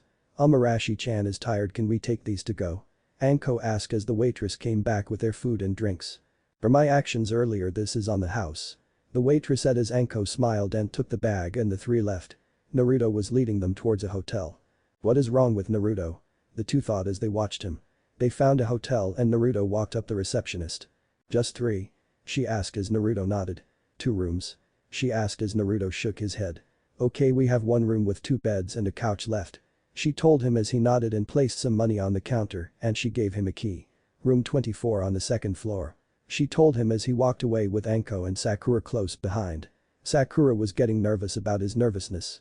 They made it to the room and Naruto unlocked the door and let the girls in the door before following after looking around. He closed it and placed a seal over the handle before throwing another one on the floor. It is safe to talk. Naruto said as he looked out the window. Naruto, what is wrong? Anko demanded. I don't know, but did you see those two guys in black cloaks with red clouds on it? Naruto asked as Anko and Sakura nodded. I sensed something dangerous about them. I don't know what, but it was intense. Naruto told them before moving away from the window quickly. My instincts were going off bad. Naruto added. And you made us leave for that? Anko asked a little pissed. Yes. Naruto told her. The tall one had a lot more chakra than you, almost 3 or 4 times more. Naruto added. The smaller one had a bit less chakra. Naruto told her. But still had more chakra than you. He said as he looked out the window again. I didn't feel safe around them. Naruto told them. I think we should stay away from them. Naruto added. Naruto, how sure are you? Anko asked. About 90% sure. Naruto told her. Okay, we will give them 3 days to leave, and if they don't we will search the countryside for the bandits. Anko said as the two nodded and Naruto pulled the seals off and pocketed them. Anko and Sakura started to eat the food. Naruto had stayed near the window and continued to look out the window. Arashi Nai-chan, you should eat. Sakura told Naruto as he nodded and grabbed his food and ate with him. Unknown to the two, Naruto had slipped into his mindscape. Naruto's mindscape. Naruto opened his eyes to see fields and forests. I am so glad I found that scroll on how to change your mindscape. Naruto thought as he saw a beautiful woman with long orange-reddish hair, 2 orange fluffy fox ears and 9 bushy tails sitting against a tree. Naruto noticed her nose twitch as he drew closer. Hello, Naruto-kun. She said. Hey Kyabi-chan. Naruto said. What is with those 2 men? Naruto asked. The taller one reeked of the man that made me attack Konoha. Kyabi told Naruto. The shorter one also smelt of the same person but not as strong. She added. Interesting. Naruto said. Okay, I should get back before they get suspicious. Naruto added. Okay, Naruto-kun. Kyabi said as Naruto vanished. Naruto is becoming strong. Kyabi thought. Real world. Naruto came back to reality to hear Anko and Sakura talking about something. I think Naruto is hotter than Sasuke. Anko said bluntly. I do have to admit Naruto is above average, but Sasuke is hotter than him. Sakura said. No, Naruto. Anko exclaimed. Sasuke. Sakura exclaimed back. Naruto. Anko exclaimed as Naruto smacked his forehead, gaining their attention. Oh, you are back. Anko said, smiling. 15 minutes ago. Anko noticed Naruto's faraway look. So Akira, who do you think the top 5 hottest men in Konoha are? Anko asked. That is a tough one. Sakura said. Why don't you tell me who you think it is? Number 1 is Iruka, then Kakashi, Asuma, Naruto, and then Izumo, Anko said flatly. Kakashi? Sakura asked. No one has ever seen his face. It is the mystery that makes him hotter. Anko said bluntly. So who do you think it is? I don't know. Sakura said. I don't know many men in Konoha. She said, blushing. Just a rookie 9. She added. Okay, name the 5 hottest of them. Anko told her. Okay, Sasuke, Naruto, Shikamaru, Kiba, then Shino. Sakura said. Naruto came back to reality to hear Anko and Sakura talking about something. I think Naruto is hotter than Sasuke. Anko said bluntly. I do have to admit Naruto is above average, but Sasuke is hotter than him. Sakura said. No, Naruto. Anko exclaimed. Sasuke. Sakura exclaimed back. Naruto. Anko exclaimed as Naruto smacked his forehead, gaining their attention. Oh, you are back. Anko said, smiling. Naruto grabbed a piece of paper. What were you talking about? Naruto wrote on the paper. Just who the top 5 hottest guys were. Anko said bluntly as Sakura blushed. Who do you think the top 5 hottest women are? Naruto started to write on the paper. Hinata, Anko and Kurenai tied for 2nd, Sakura and Ino tied for 4th. Naruto held the paper up for them to read. He thinks I am hotter. Anko bragged. He also thinks Hinata is hotter than you. Sakura stated. At least I am not in last place. Anko stated. But you aren't in first. Sakura said. Hey, you are right. Anko exclaimed as she turned her head to Naruto. Why are Kurenai and I tied for 2nd? Because Hinata is prettier than the 2 of you. Naruto wrote on the paper. Why am I lumped with Ino Pig? Sakura asked. Both of you annoy me sometimes. Naruto wrote but then scribbled it out, but Sakura saw what he wrote. Help me. Naruto wrote as Sakura dealt a chakra infused punch to him. Luckily for Naruto, he had channeled his own chakra into the cloak to harden it. Be careful, we are trying to be discreet. Naruto wrote on the paper. He did a low-level fire jutsu to incinerate the paper. Arashi-chan is right, we need to be careful. She said as Naruto went to the window and his eyes widened. He instantly went to the door and placed an explosive seal onto it and upturned the beds. "Get behind here," Naruto whispered to Anko and Sakura. "I saw them enter the hotel." Naruto whispered. They did as Naruto said. Soon they heard people walk up to the door. Naruto gulped. "This is the room," the receptionist said. A voice said from outside the door. "Can I break the door down?" Another voice asked. Naruto gulped again as he threw several more explosive seals onto the door. Naruto threw his cloak around Sakura and Anko and hardened his cloak with his chakra as an explosion ripped through the room. Naruto instantly stood with his katana unsheathed. "Don't look into the short man's eyes, he has the Manjikyu Sharingan," Kyuubi roared into his head. "Watch out for the short man's eyes, avoid eye contact at all times," Naruto warned. "I will fight the big guy," Naruto said as the big man and short man walked in. Naruto-kun, that was a very ingenious idea, the shorter one said.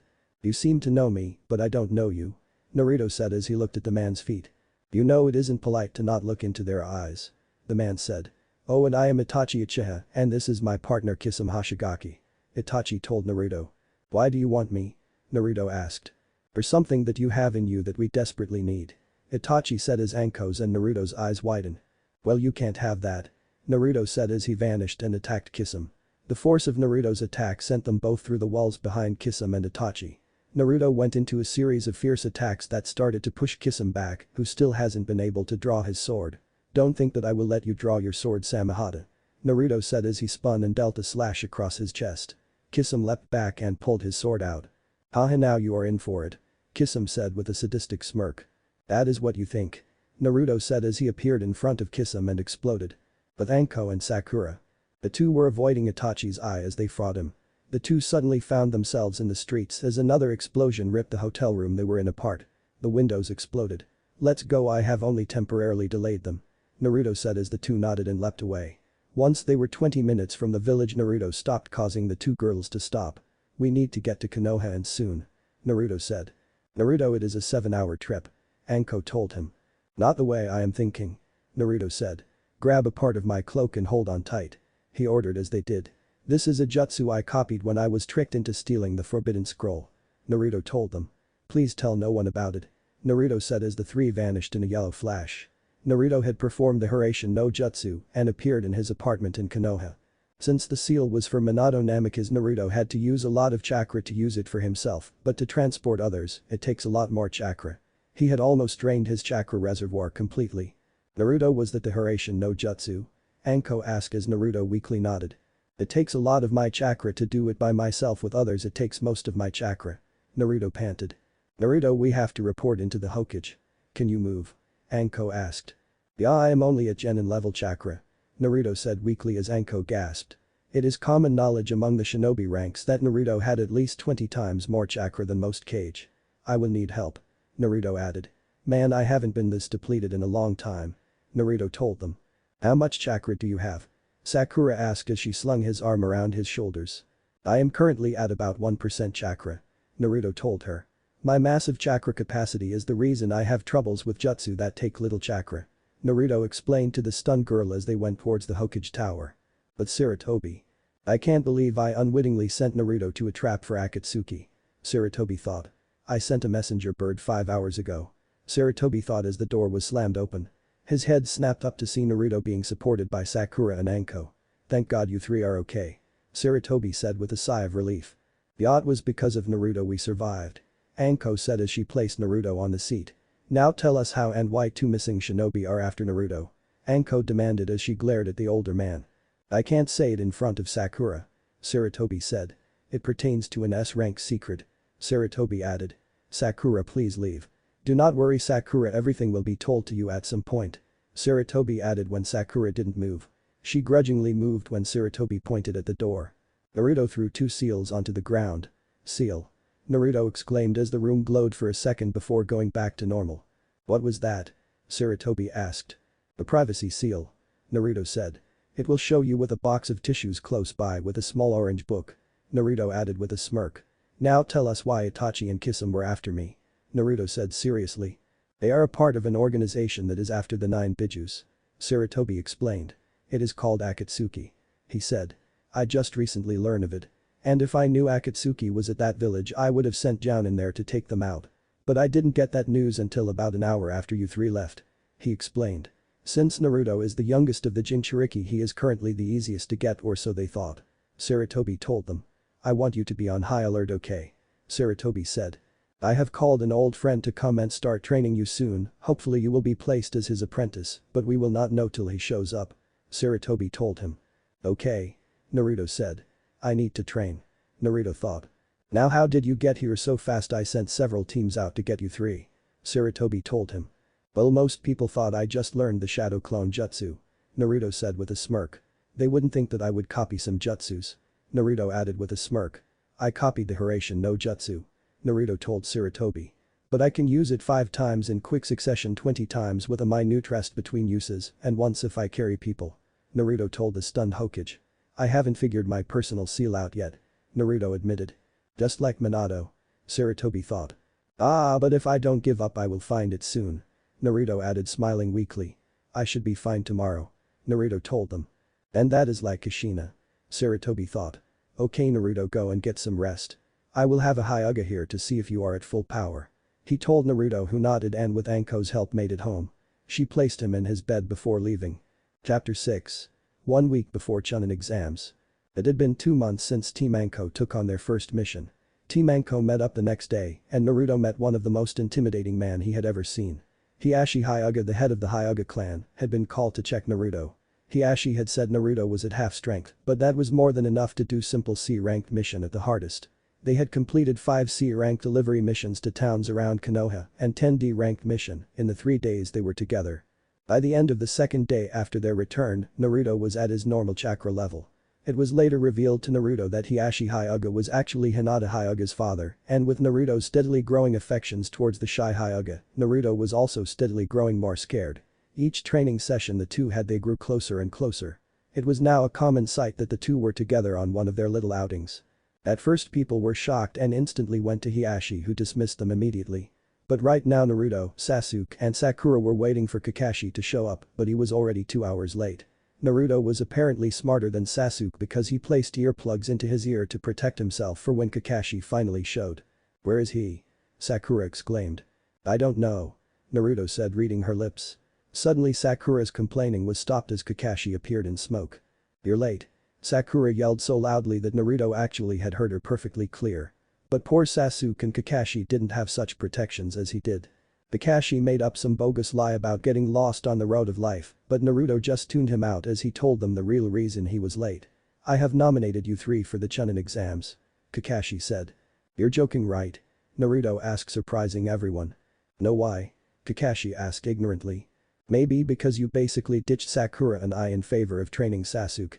Naruto told Kakashi coldly. Naruto's respect for Kakashi has been slowly declining the longer he was Naruto's sensei.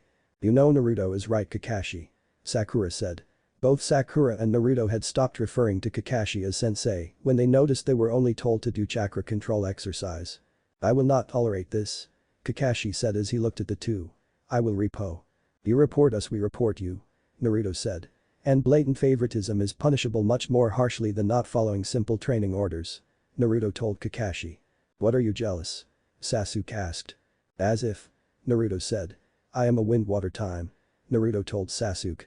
He can't do most wind jutsu because they don't involve hand signs, so he can't copy it. Naruto said. So he is useless as my sensei. Naruto told him. Asuma sensei or even Kurenai sensei are more suited to me. Naruto said as he walked away after grabbing a sheet. I will think this over. Naruto said as he walked. Sakura had grabbed her sheet and followed Naruto. Where are you going, Naruto? Sakura asked. To the academy. Naruto said. Iruka-sensei wants me to make an appearance since my new nickname has spread through the land of fire. Naruto added. Ah yes, the much feared Black Death of Konoha. Sakura said, nodding. So what are you going to do? I was thinking of doing the Void Shunshin. Naruto said. And saying something frightening to them. Naruto told her. Then I might take Konohamaru and have him stay home for a while. I will promise to teach him a really powerful ninjutsu. Naruto told Sakura as they walked through Konoha towards the academy. Naruto handed her a Jinjutsu scroll. Here, why don't you go practice this while I go scare some academy students? Naruto asked as she nodded. Naruto nodded and vanished in a void of black. Iruka's classroom. Iruka was teaching his class when a black sphere appeared and soon dissipated to show a cloaked form. Damn, Naruto knows how to make an entrance. Iruka thought. Okay everyone, we have a special guest today. Haruka called out, gaining all their attentions. Here is one of my former students, Naruto Uzumaki, also known as the Black Death of Konoha. He said as everyone started to whisper to their friends. He is here to tell you the life of a shinobi. You didn't tell me that. Naruto said flatly. Anyways, I wasn't prepared to lecture, but if you want I can show you a few ninjutsus I have learned. Naruto said. It will show that hard work and several hundred clones. He added in his head. Will get you more power than having it handed to you. Naruto said as he looked at Haruka for his assent. Okay class, let's go outside so Naruto can do a small demonstration. Haruka said as the class cheered. It didn't take long for everyone to be outside. Okay everyone, I am a wind and water user. Naruto told them. Does anyone know a jutsu that they want me to show? Konohamaru, Yuden, and Mogi's hands shot up. Okay you three, which one do you want to see again? The wind dragon. Konohamaru exclaimed eagerly. Okay. Naruto said with a sweat drop. Naruto closed his eyes as dark clouds started to form about the academy. Soon a cyclone started to spin and take the shape of a serpentine dragon. Naruto commanded it to do some aerial acrobats. It disappeared soon after. All but the Konohamaru Corps were shocked at Naruto's power. Next. Naruto said. A maelstrom. Mogi exclaimed. I need Hinata-chan in order to do that jutsu. Naruto told her. It is a combination jutsu. Naruto explained. What about the one you have been working on? Yuden asked. I guess I can show that one. Naruto said. This is a 100% nature manipulation jutsu. Naruto said as he held his hands together next to his sides. He slowly pulled his hands away as a wind sphere formed in his hands. He hit a training post and nothing happened to the post for the first second before it completely exploded in splinters. One more before we have to go inside. Naruto said. Mo, can you show us your speed? Mogi asked. I guess I can do that, but it isn't a jutsu, just weight training. Naruto said. Intensive weight training. Naruto added in his head as he heard Kyabi snicker. But I can show you. Naruto said as he disappeared and reappeared all around the class. They were in awe at Naruto even though he was holding back most of his speed. Okay everyone, time to go back inside where I have something important to tell you. Naruto said as they all rushed into the classroom, eager to hear what the Black Death had to say. Once inside, Naruto had a gleam in his eye that Haruka knew all too well. Okay everyone, I am going to say this once, so listen up. Naruto said as all the students leaned forward eagerly. If Haruka-sensei has a bad student, he will call me to deal with them with however I see fit. Naruto said as he vanished and appeared behind Konohamaru. You are on the top of the list. Naruto said as the two vanished in a black sphere. What do you think he will do to Konohamaru? Was the number one question. Okay everyone, be quiet. Haruka said as the room became deathly silent. Oh, I am going to have to thank Naruto for this. Haruka thought. With Naruto. Naruto and Konohamaru appeared in front of the Sarutobi compound. So Konohamaru, I don't want you to go to school or walk in public for at least 4 days. Naruto said. It is part of the prank I am doing. Naruto added as the boy nodded and opened the gate for them. Mom, I am home. Konohamaru exclaimed. What are you doing home so early? His mother Asumi asked. Oh, Naruto Nai-san took me out to teach a lesson to the class. Konohamaru said. Oh really, what is that? Asumi asked. To listen to Haruka-sensei or face a punishment at the hands of the Black Death. Naruto told her with a smile as she shook her head. He needs to be out of school for at least a week to drive the lesson home. Naruto said. Don't worry, I will come and teach Konohamaru everything he would learn in the academy. Naruto added. I have a C-rank mission with Anko Ni-chan today, so I will see you either tomorrow or the day after. Naruto told the boy as he vanished in a black shunshin. With Anko at the gate. Anko was waiting for Naruto to show up so they could go on their mission to deliver some supplies to a small town that had a drought. Naruto appeared at the gate in his black shunshin. Sorry I am late, Kakashi-sensei was late again. Naruto said as Anko nodded knowingly. Then I had the thing with Haruka-sensei. Did he say anything about me? Anko asked eagerly. Nope. Naruto said. You're dragging the cart. Anko told Naruto. Why? Naruto asked. You are stronger. Anko said simply. Chop chop, get pullin'. She ordered as Naruto grudgingly started pulling the cart. So are you doing the Chunin exam? Anko asked while she remembered the meeting. Flashback begin. All the Jounin senseis and Jounin and Chunin proctors were called to see the Hokage. Okay everyone, you all know that the Chunin exams will be held in 1 week's time. Sarutobi said. Who will nominate their teams? Sarutobi asked as Jounin sensei after Jounin sensei nominated their teams. Kakashi Haddock nominates Team 7 for the Chunin exams. Kakashi said in a boring tone. What? Anko yelled angrily. Do you realize that there is killing is allowed in the exam? Anko asked angrily as Kurenai struggled to keep her back. I know your team isn't ready. she exclaimed. I would think you would. Kakashi replied. I mean you do train with Naruto and Sakura. Kakashi added. That is because you ditched them to teach that brat of an Uchiha. Anko ground out angrily, her curse mark was burning with her rage. You wouldn't get it, I am the only one who can teach, Kakashi began. And who taught you?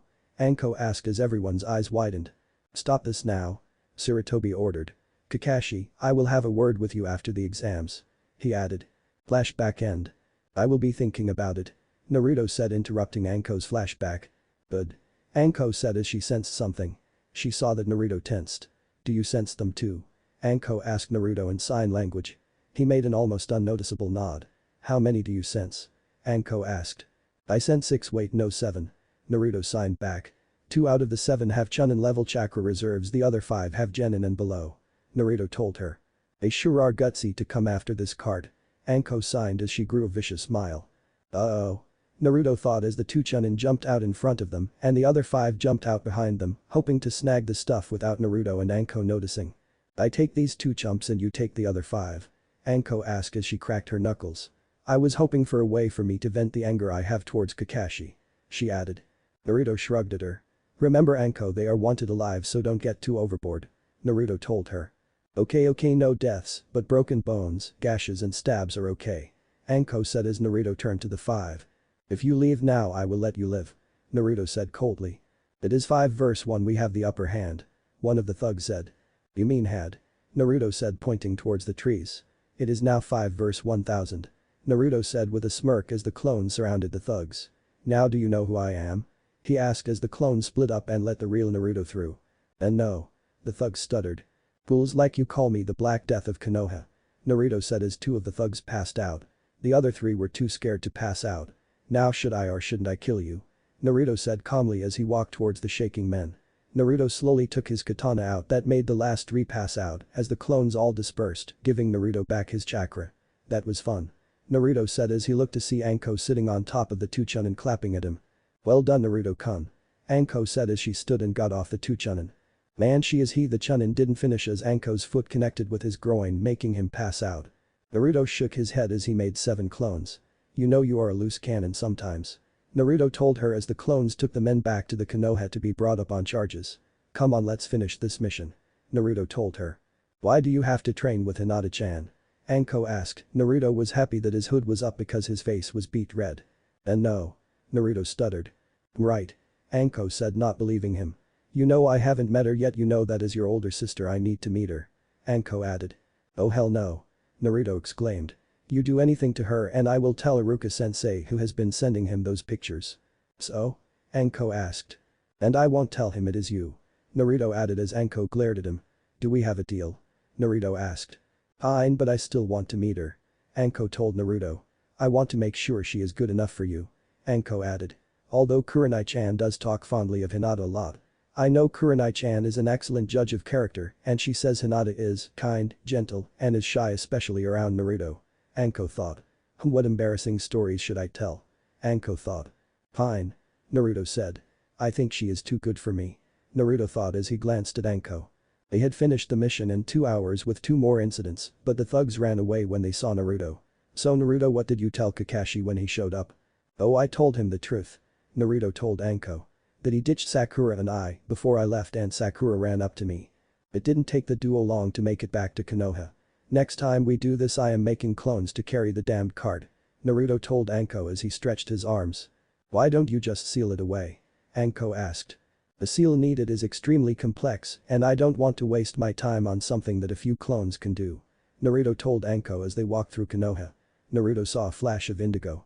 Must be Hinata-chan. Naruto thought when he was suddenly tackled with a light person straddling his back.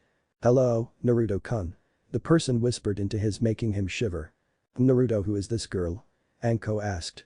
Oh, Anko-ni-chan, this is Hinata Hyuga. Naruto said as he stood up, but Hinata stayed latched to him. Hinata, this is Anko Mitarashi. Naruto said. Hello. Hinata said over Naruto's shoulder. Oh, so you are the infamous Hinata that Naruto always tells me about. Anko said as Naruto blushed and thanked Zabuza and Haku for giving him the cloak to hide his blush. Really, Naruto-kun talks about me? Hinata asked as Anko nodded. Boss. Naruto heard a young girl and boy yell. Naruto turned to see Yuden and Mogi, they looked frantic. What is it? Naruto asked serious. Konohamaru-kun and Hanabi-chan are in trouble. Mogi exclaimed as Hinata leapt off of his back and the two launched towards where the two children had come from. They rounded the corner to see Hanabi and Konohamaru lifted off the ground by their shirts. Naruto's rage went off the charts as eyes changed colors to red. He vanished along with Hinata, whose rage was equivalent to his. Naruto appeared behind the shinobi holding Hanabi and Konohamaru, with his katana pressed tightly to his neck as Hinata shut down the chakra to his arms. "Release them," Naruto ordered dangerously as he placed the blade harder against his neck. The shinobi released them and Naruto sheathed the katana. Hinata had grabbed her sister and Konohamaru and leapt back as the shinobi reached for the bundle on his back. "Naruto-kun, he has a puppet on his back," Hinata warned with her Byakugan active. "Maybe I should make it into firewood," Naruto said coldly as he placed his hand on the katana handle. He felt something grab onto his shin. Naruto pulsed his chakra making the string of chakra release him. "Tenkuro Tamari, stop now or else I will kill you," a boy said behind Naruto. Naruto had felt the presence of the person coming. He has the same kind of chakra running through him as Naruto-kun, Hinata thought. "Why yes Gaara," Kankuro stuttered as Naruto stood protectively in front of the two. "What is your name?" Gaara demanded as he looked at Naruto. "Naruto Uzumaki," Naruto told Gaara. "We are leaving," Gaara said as he and Kankuro vanished. But Tamari had stayed. "So you are the Black Death of Konoha?" Tamari asked walking seductively towards Naruto. "That is what people call me," Naruto said indifferently, clearly not fazed by her. "So would you like to go?" Tamari began when Hinata latched onto Naruto's arm. "Like hell he will," Hinata said as she glared at Tamari. "He is mine," Hinata added. Tamari looked at Hinata indifferently. "Well, if you get tired of her you can call me," Tamari said with a wink and blowing a kiss at him. "So Hinata-chan, I am yours?" Naruto asked, making the girl blush. I would like it if we were going out," Hinata said nervously. "Please don't hate me," Hinata thought. "Okay," Naruto said. "Okay?" Hinata asked confused. "We can go out," Naruto told her as he saw the biggest smile cross over Hinata's face right before she tackled him to the ground again. This time Hinata's lips were mashed against Naruto's in a passionate kiss. "Oh boss Ni-chan," Konohamaru and Hanabi yelled. Hinata released Naruto, Hinata was blushing heavily. "Konohamaru," Naruto said as he turned to the boy. "What did I tell you earlier?" Naruto asked looking at Konohamaru. "Not to go outside, but you promised to play shinobi with us," Konohamaru said. "And now that Hinata Ni-chan is here she can play too," Konohamaru added sheepishly. Naruto rubbed his eyes before bonking Konohamaru on the head. "Fine," Naruto said. "But you will have to find us," Naruto said as he wrapped his arm around Hinata's waist making her blush before the two vanished in Naruto's black shunshin. Somewhere else. Naruto and Hinata appeared in a clearing. There was a river and waterfall not too far away. Hinata was a little dizzy like always when Naruto took her in his shunshin. Once her vision cleared she looked around. "Beautiful," Hinata whispered. "It is only the second most beautiful thing I have seen," Naruto said as Hinata looked at him. "You are the first," Naruto whispered to the blushing girl as he wrapped his arms around her waist. "You know we have the next week off," Naruto said. "How about we go on a date?" Naruto asked. "I would like that," Hinata said excitedly. "I finally get a date with Naruto-kun, my Naruto-kun," Hinata thought as she pecked him on the lips. "Where would you like to go?" Naruto asked. "I don't care as long as I am with you," Hinata told Naruto with a small smile. "Okay," Naruto said as he made a clone that vanished in the shunshin. "Let's eat here," Naruto said as he took his cloak off to reveal surprisingly tanned skin, broad shoulders. He was wearing a shirt that hugged his muscles making Hinata blush. "Oh my god, Naruto-kun is so." Hinata's thought trailed off, she couldn't think of a proper word to call Naruto. "Hinata, there is something I have to tell you," Naruto told Hinata. "It is the reasons I am hated by some of the villagers," Naruto added. "I don't care about that," Hinata insisted. "Hinata, this is something you have to know about if we actually start dating," Naruto told her. "It is a promise I made to your father," Naruto added. "Do you know what happened October 10th 13 years ago?" Naruto asked as Hinata nodded. "Kyuubi attacked the village and the fourth Hokage sacrificed his life to kill Kyuubi," Hinata told Naruto. "Well, that isn't completely true," Naruto told Hinata. "Eventually Kyuubi will die but she isn't dead yet," Naruto added. "You see, the tailed beasts are too powerful for a human to kill. Depending on the amount of tails they can be sealed into object or people," Naruto explained to Hinata. "Tails 1 through 4 can be sealed into either objects or any kind of person. 4 and 5 tails they can only be sealed into people of ages 10 and younger. 6 to 9 tails they have to be sealed into newborn babies," Naruto told Hinata as he lifted his shirt. The fourth Hokage used a combination of the dead demon-consuming seal and 8 trigram seal to seal the Kyuubi's chakra and spirit into me. Naruto told Hinata. Hinata gasped at the news. I will understand if you hate him. Naruto was interrupted by 2 soft lips on his own. I don't care that you have Kyuubi sealed in you. Hinata whispered to Naruto. You are Naruto-kun and no one else, you are not Kyuubi. Hinata told her. You are no demon. Hinata said as her thumb ran over Naruto's whisker marks. Are these from Kyuubi's influence? Well, first, Kyuubi isn't a demon. Naruto began. She is the boss Kitsune of the Kitsune summoning clan, which are the rulers of the summons. Naruto told Hinata. And in a way these whisker marks are a result of Kyuubi's influence on me. But not from the ceiling but from when I was in my mother's womb. Naruto told Hinata. My mother was the previous Jinchuriki of Kyuubi no Kitsune. Naruto told Hinata, who gasped again. So in a sense I am part Kitsune. Naruto told her as the clone came back with food. Chapter 6. 1 week before Chunin exams end. After Naruto's and Hinata's first date they became even more inseparable than before. Now they spent most of their downtime after team training together. The main difference is that they held hands now instead of walking next to each other. Naruto had gone to bed the night before alone, but when he woke up he felt a light weight on his left arm. Who is that? Naruto thought as he opened his eyes to see 2 lavender orbs staring into his cerulean orbs. Morning, Naru-kun. Hinata said as she kissed him. Naruto eagerly kissed her back. Hello, Hina-hime. Naruto said after he pulled away from her. When did you get here? Naruto asked. About 10 last night. Hinata told him. Do you want me dead? Naruto asked, confusing Hinata as she tilted her head to the side. Your father. Naruto told her. If he finds out we slept together he will kill me. Naruto said as Hinata blushed at what Naruto had said. Naruto saw her blush and faraway look and Naruto realized what he said. Oh, is my little Hina-hime a pervert? Naruto asked as Hinata blushed. Only with you, Naru-kun. Hinata whispered into his ear, making him blush and shudder. Is my Naru-kun a pervert too? Hinata asked. Only for you, my hime. Naruto told Hinata as she kissed him again. When they pulled away Naruto glanced at the clock. Oh no, Hina-hime, we have to go. Naruto said as Hinata looked at the clock and her eyes widened. Ah. She exclaimed. I have 10 minutes before I have to meet my team. She told Naruto. She instantly got up to reveal that she was wearing a light blue nightgown that made Naruto blush. She instantly went into his bathroom with some clothes. It took her less than a minute to change. Her clothes were a mess as she gave Naruto a quick kiss. Bye Naru-kun, I will see you later. Hinata told him before leaping out the window towards the training grounds. I got to take a shower. Naruto thought as he got out of the bed and his mind went back to Hinata's nightgown. He was wearing a pair of pajama pants and no shirt. He heard a knock come at the door.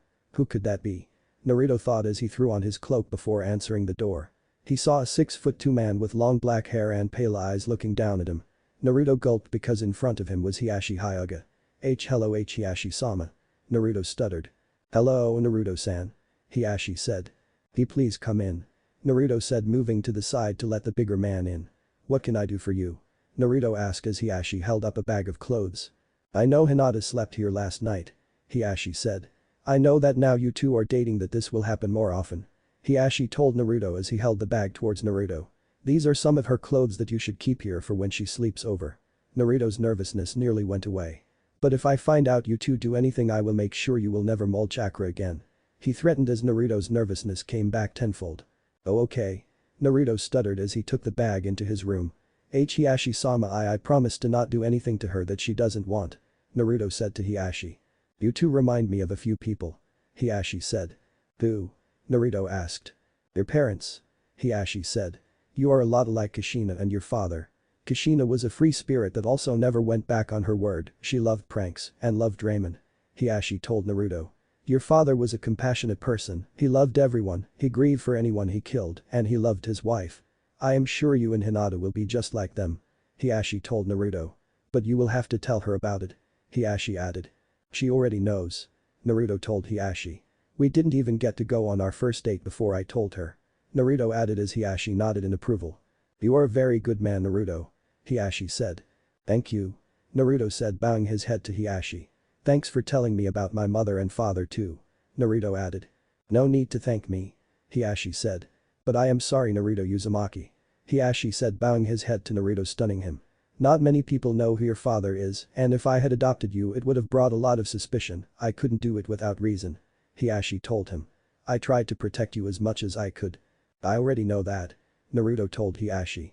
I am sure if you hadn't have protected me I would have turned cold and distant. Naruto added. I am sure too. Hiashi said. You should get ready for the exam, it starts in an hour.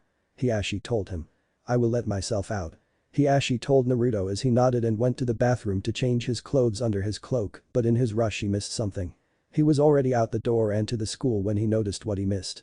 He was shocked that he forgot this object of clothing. He didn't wait long before Sakura showed up. Hello, Naruto. Sakura said.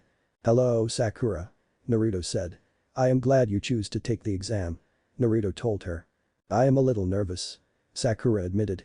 You said that killing was allowed, what will I do? She asked. Sakura, you will do what you have to. Naruto told her. And I will try to protect you as much as possible. Naruto added. Thanks, Naruto. Sakura said. No problem. Naruto said as they fell into a comfortable silence. They waited 20 more minutes before Sasuke showed up. Don't slow me down. Was all Sasuke said before walking into the school. He is going to get either himself, one of us or both of us killed. Naruto stated simply as Sakura nodded. The two walked into the school after Sasuke. Sakura, did you work on that genjutsu I gave you? Naruto asked as she nodded. I haven't gotten it right yet though. Sakura said. What about those earth jutsus I gave you? Naruto asked. I can do the field spike jutsu, but I still don't have the chakra to do the others. Sakura told Naruto. I figured as much. Naruto said. What about you? Sakura asked. I have been working on that wind jutsu I am creating. Naruto told Sakura. I am almost done. Naruto added. All I need to do is add chakra manipulation in order to perfect it. But so far it has been impossible for me to do it. Naruto told her. I am sure you will get it eventually. Sakura said as they made it to the second floor. Naruto saw a boy begging to be let in. Hey, you are all losers if you can't tell this is a genjutsu. Sasuke said as his two teammates looked at him as if he was stupid. Naruto slammed his palm against his forehead. And how did you get Rookie of the Year? Naruto asked sarcastically. You do realize that you increased our competition? Naruto asked dryly as he walked through the crowd. The Konoha shinobi who recognized Naruto stepped away from him. Sakura was close behind Naruto as they walked. Naruto suddenly stopped and grabbed a foot that was nearly an inch from Sasuke's head. I would appreciate it if you didn't attack my teammate even though I have been tempted to do what you just tried. Naruto said as he let the boy who was begging moments ago go. Oh, and next time you want to fool someone, put a genjutsu on the Hyuga's eyes. I could tell he had the Byakugan immediately.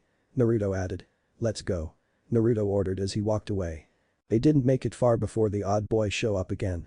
Sasuke Uchiha, I am Rock Lee and I challenge you to a duel. He trailed off as he looked at Sakura. Naruto saw Lee appear in front of Sakura. Are you Sakura Haruno? Lee asked as Sakura nodded. You are so beautiful, will you go out with me? Lee asked. I promise to always protect you. I am sorry Lee, but I am not interested in dating right now. Sakura said. Okay. Lee said a little disappointed, making Sakura a little guilty.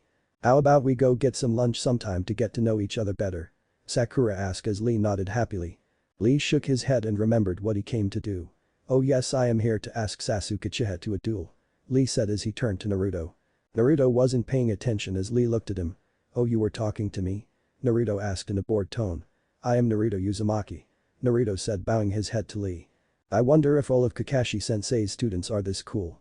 Lee thought with an I'm tears running down his cheeks as Naruto and Sakura sweat dropped. I thought you wanted to fight me. Sasuke said. You know what, I am in the mood to watch Sasuke get his ass handed to him. Naruto said with a smirk. Like this loser will beat me. Sasuke said as the two walked out a bit. Naruto and Sakura watched as Sasuke was kicked around in front of them.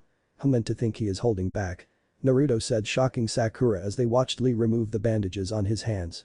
Naruto saw the scars and bruises on his fists. Naruto visibly tensed as he saw what Lee was doing. This is over. Naruto said as Lee kicked Sasuke into the air and then leapt up after Sasuke and the bandages wrapped around Sasuke, but a spin wheel launched through the air and hit the bandages and stuck to the wall with Lee dangling. Naruto, what did you mean by he was holding back? Sakura asked. Lee is wearing weights. Naruto told her. He was using the Iron Fist stance. It is the only stance that uses the 8 celestial gates to augment their attacks. The attack Lee was going to use on Sasuke opens the first gate. Naruto explained as they looked at a giant turtle.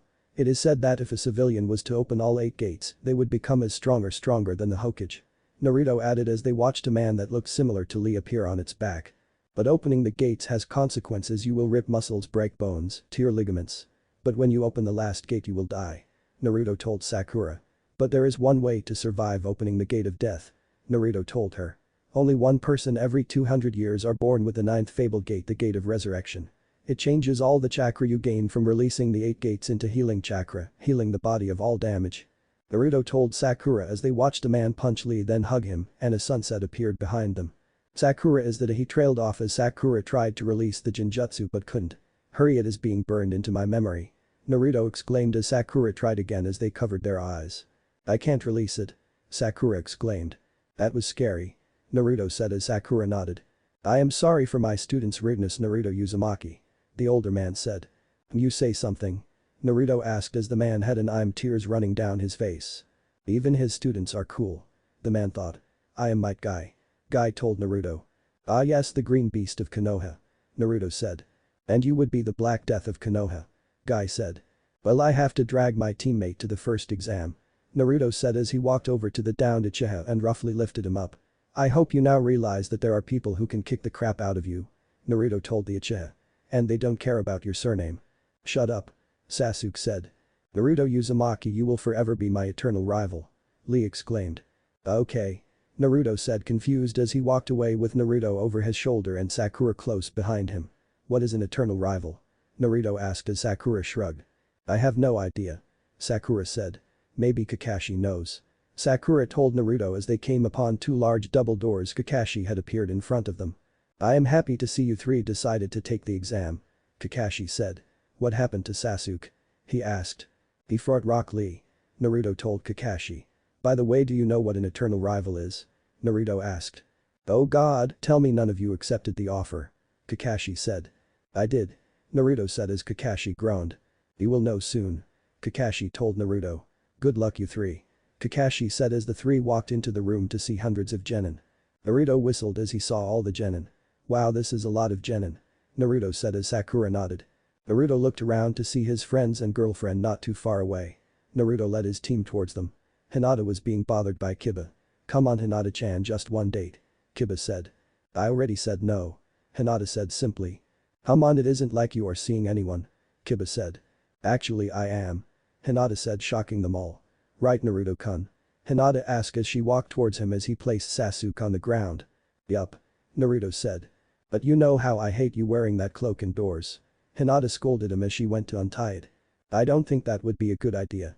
Naruto warned, but Hinata didn't listen and untied the cloak and pulled the hood back to reveal long blonde hair tied in a ponytail. He had 2 locks of hair framing his face, his hair was spikier. Holy shit, when did Naruto become a hunk? Ino exclaimed as Sakura just stared. I don't suggest taking my cloak off, Hina-hime. Naruto warned, but she didn't listen and took off his cloak and she saw that he didn't have a shirt under his cloak. His chest was well muscled and tanned. The 2 heard squeals and thuds as girls started to go towards him. Hinata instantly turned and kissed Naruto passionately, shocking their friends and making Naruto's new fangirls groan. Who knew I had so many fangirls? Naruto asked after Hinata pulled away from the kiss. More than you think. Hinata mumbled. How do you know? Naruto asked. I was the president. Hinata mumbled with a mild blush. I was wondering when you would come out and say you are dating Naruto Uzumaki. Shino said emotionlessly. How did you know? Naruto asked. My bugs could smell your scent on her. Shino replied, making the 2 blush at the insinuation that could be interpreted as. Naruto, what have you done with Hinata-chan? Sakura asked dangerously. Nothing. Naruto exclaimed. Well, we did sleep together last night. Hinata replied at the same time, then blushed when she realized what she had said. All we did was sleep, I swear. She exclaimed. Naruto. Sakura said dangerously. Naruto felt 2 arms wrap around his chest. Naruto turned his head to see Temari latched onto him. Hello, handsome. Temari said, smiling at him. Why me? Naruto thought as Hinata turned to glare at Temari. Let him go. Hinata said dangerously, and all her friends, Naruto included, were shocked when they felt a subtle and immense killer intent leaking from Hinata. He is mine and no one else's.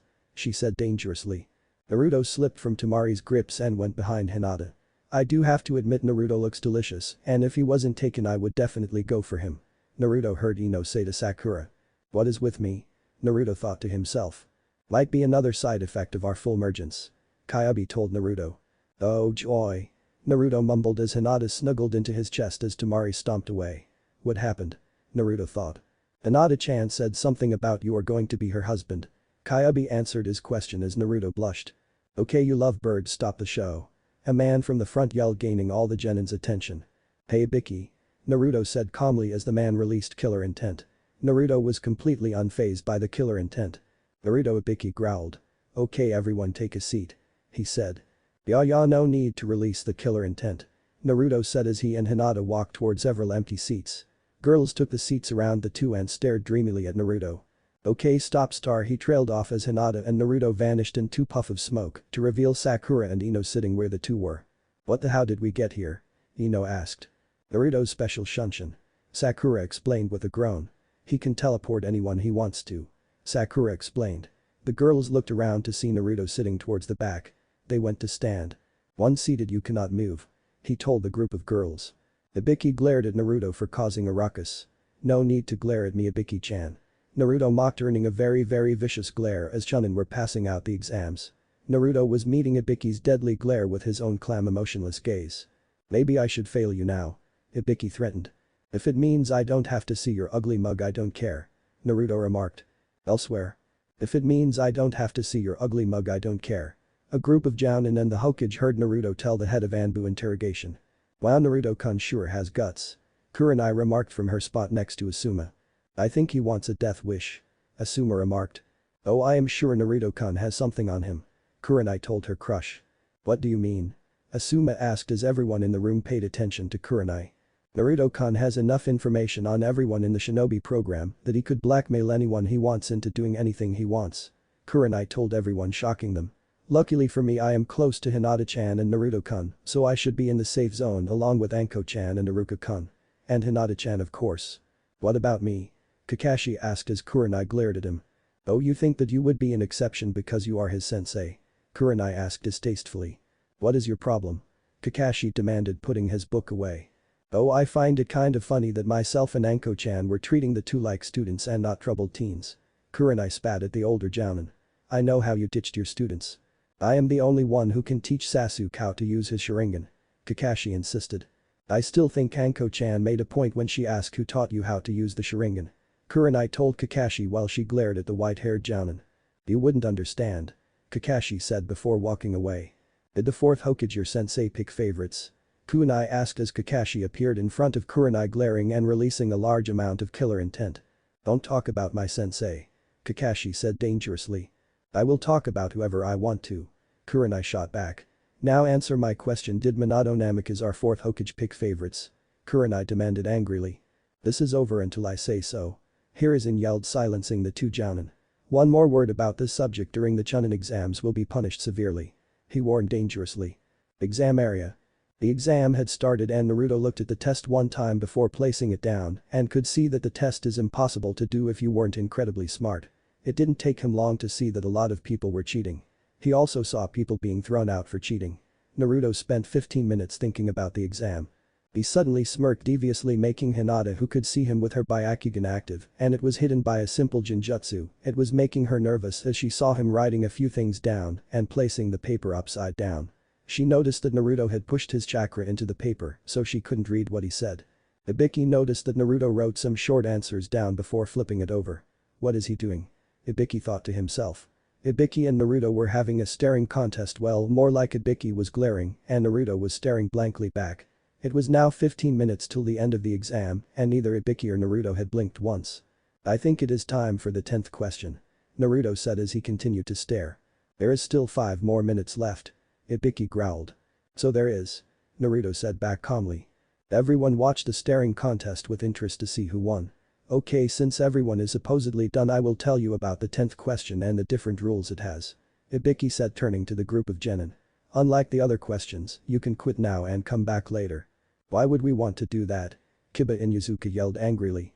"Because if you don't get the 10th question correct you will immediately get a 0 and be thrown from the exam," Ibiki said sadistically.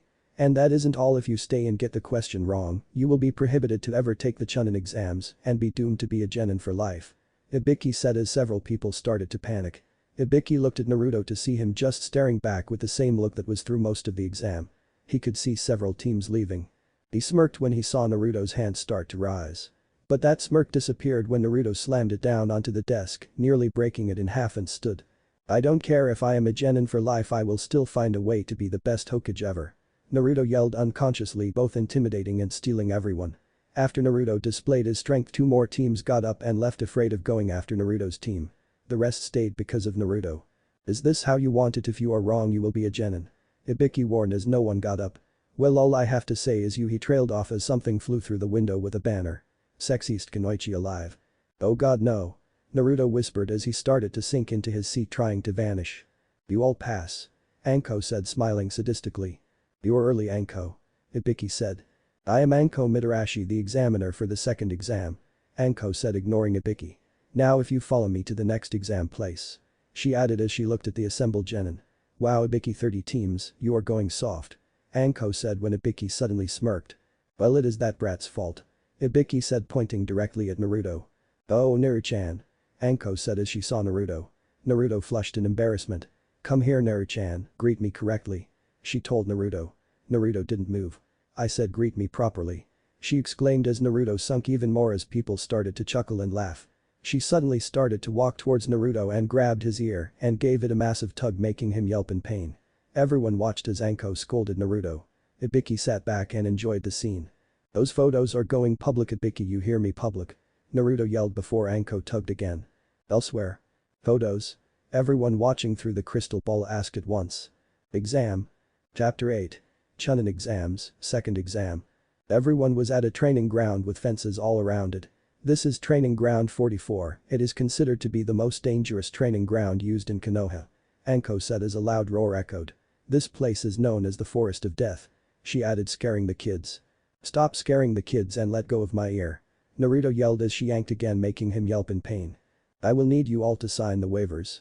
Anko said as a chunin started to pass all the genin a piece of paper. This basically states that if you die in there the village of Konoha is not at fault. Anko added cheerily. You're crazy, ow. Naruto yelled as Anko yanked again. You're going to rip my damn ear off. Naruto exclaimed as she pulled his ear again. Language, Naruto-kun. Anko warned as she pulled him away from the other genin. Naruto, I want you to listen to me. She said seriously. I know that you are strong, but don't get too confident. There are things in there that can and will kill you. She warned. Okay, Ni-chan.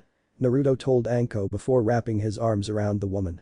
When he pulled away, he pulled the cloak around his shoulders, his face disappeared in shadows, all that shone was his 2 cerulean blue eyes. I will be careful. Naruto told her. You better be. Anko told Naruto as she attempted to grab his ear again, but he dodged her. Not going to happen again. Naruto told her as he walked back to the genin as he rubbed his ear. Damn crazy woman. Naruto mumbled as he narrowly dodged a kunai. I heard that. Anko chirped. Geez, you would think she wasn't my sister figure. Naruto mumbled as he easily dodged a kunai. Ha! He yelled as he dodged another kunai. After a lot of several failed attempts to make Naruto bleed, Anko gave up and turned to the genin. There is a tower in the center of the forest, you will have to get there with your team if you want to pass the exam. You will also need to get both the Heaven Scroll and Earth Scroll. This will narrow the combatants for the final exam in at least half. She told them. And if you open the scroll before you make it to the tower, let's just say you don't want to do that. She said with a smirk. Naruto shook his head at her. Now go retrieve your scrolls and go to a gate. They will release on my go. She told everyone. Naruto nodded to Sakura, who nodded back and went to the place where they were randomly passing scrolls out. They walked away towards an empty gate. Naruto hid behind a tree. Naruto, what are you doing? Sakura asked. I don't know what she has done, but I am sure it will be big. Naruto warned. I know her very well, something will happen when she starts this exam. Naruto added. Sakura nodded and hid next to Naruto. Sasuke scoffed and stood next to the gate. Suit yourself. Naruto told him as he covered his ears as Anko yelled begin. Suddenly there were 21 consecutive explosions were heard. Sakura and Naruto saw Sasuke fly through the air next to them and slammed into the tree. I tried to warn you. Naruto told the boy as he walked towards him to see that he was unconscious. Naruto, what will we do? Sakura asked, looking at Sasuke. Naruto said as he checked Sasuke for injuries. No worries, he just hit his head. Naruto said as he slapped Sasuke awake. Wake up, Sasuke. Naruto repeated with each slap until Sasuke woke up to burning cheeks. Ah. Why do my cheeks hurt? He demanded angrily. I do not know. Naruto said, making Sakura giggle. But anyways, let's get moving. Naruto said, leaping through the gate with Sakura close behind. Sasuke stayed behind for a second, rubbing his cheek before following the two with a scowl. 2 hours later. They had leapt for 2 hours straight and went as fast as Sasuke could. 2 hours till dark. Naruto thought as he stopped. Sakura stopped next to him. We will camp here for the night. Naruto said. But tired? Sasuke mocked. No, I have enough energy to stay up for around 7 days training without stopping. Naruto said. But we would have made more ground if we didn't have to slow down because of someone. Naruto said as Sasuke glared at Sakura. Wrong person, Sasuke. Naruto told Sasuke flatly. Sakura and I could have gone faster, but you wouldn't be able to keep up. Naruto added as Sasuke glared at him with the Sharingan active. Is that supposed to scare me? Naruto asked as his eyes turned red and slitted as whisker marks became deeper. His teeth grew and became pointed along with his fingernails. You are not the only one with a taijutsu. Naruto said as his eyes changed back to normal. Sakura set up a tent. Naruto ordered. I will get wood and Sasuke can start a fire. Naruto said. Why do I start the fire? Sasuke demanded angrily because he was ordered to do something. Well, I don't know, maybe because Sakura is an earth user and I am a wind water user. Naruto said sarcastically. Shadow clone jutsu. Naruto said as he crossed his fingers and made 20 clones. They split up and went to look for pieces of dry wood. Sasuke glared at where the real Naruto went into the woods. Damn bastard. Sasuke muttered. Earth style. Area descend. Sakura exclaimed as the earth shuddered. Sasuke looked at Sakura to see the earth beneath her start to sink and walls formed around her. This should be deep enough. She thought as she did the jutsu again and made a fire pit. Where did you learn that? Sasuke asked. Naruto gave me a scroll with this on it. Sakura explained as the first set of Narutos came back with a lot of wood and puffed away. This happened until they had a large amount of wood, but the real Naruto still hasn't been back and it had been about 2 hours since he made the clones. Where is Naruto? Sakura asked, getting worried. Like I care. Sasuke asked as he sat next to the fire he had created. Sakura glared at the Uchiha. By the way, what other jutsus do you know? Maybe if they are strong I will go on a date with you. Sasuke added. She wouldn't pass this opportunity. Sasuke thought. Like I would tell you. Sakura shot back, making the boy angry. If I have to buy a date with you with jutsus I wouldn't care one way if you offered a date. Sakura added as she walked towards her tent and placed a seal on it. I am going to look for Naruto. Sakura said as she walked out of the place she made. She walked out and could barely see. This will be hard, his cloak is black too. Sakura thought as she waited for her eyes to adjust to the darkness. She slowly started to walk towards the direction Naruto had gone. She walked for about 30 minutes before she found Naruto fighting a girl fiercely with his katana. You're good, Kyuubi brat. The girl said as she swung her sword at Naruto to have it be parried. Maybe I should take the katana from you. She added as Naruto made a jab with his katana. Like hell you could wield this. Naruto replied as he snapped his katana back to block an attack aimed for his chest. Naruto leapt back. Tell me, you have to be at least Jounin level to go toe-to-toe with me. Naruto said. Maybe I am just a very good genin. The girl replied. I highly doubt that. Naruto said as his arms started to blur, leaving red streaks where his arms were going. Unfortunately I have to be going. The girl said before sinking into the ground. Naruto growled as he turned to see Sakura. Sakura, what are you doing here? Naruto demanded as he looked at her. She was too busy looking at the battlefield in front of her.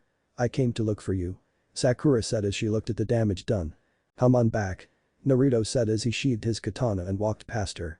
She noticed his eyes were blood red and slitted. Naruto, do you have a Kekkei Genkai? Sakura asked. Of sorts, I guess. Naruto said as she followed him back towards the encampment. We will leave at sunup. Naruto said as his eyes changed back to blue. 5 a.m. the next morning. Naruto had stayed up the entire night vigilant for that grass shinobi to show up again. Naruto was sure that that shinobi would be back sooner or later and he knew it was the former. Who or what could that person be? Naruto thought as he looked at the dying fire. Naruto made a hand sign and pointed his finger at the fire to douse it with water. Not many people can beat me. Naruto thought again as he walked over to the tent that Naruto had sealed, preventing Sasuke from entering it. His reasoning was that he didn't trust him with Sakura alone in the tent. This angered the Uchiha. Naruto slapped the tent. Sakura, time to wake up. He said and he walked over to Sasuke and kicked his foot, jolting him awake. Time to wake up. Naruto said as he looked at the sun just cracking over the horizon. We have about 17 hours till night. Naruto thought. We will try to get the scroll today. Naruto said. Anyone have a plan? Naruto asked as Sakura walked out. We come across someone, beat them up and take their scroll. Sasuke said arrogantly. Sakura and Naruto stared at him. Okay, any good plans? Naruto asked, indirectly insulting the Uchiha boy.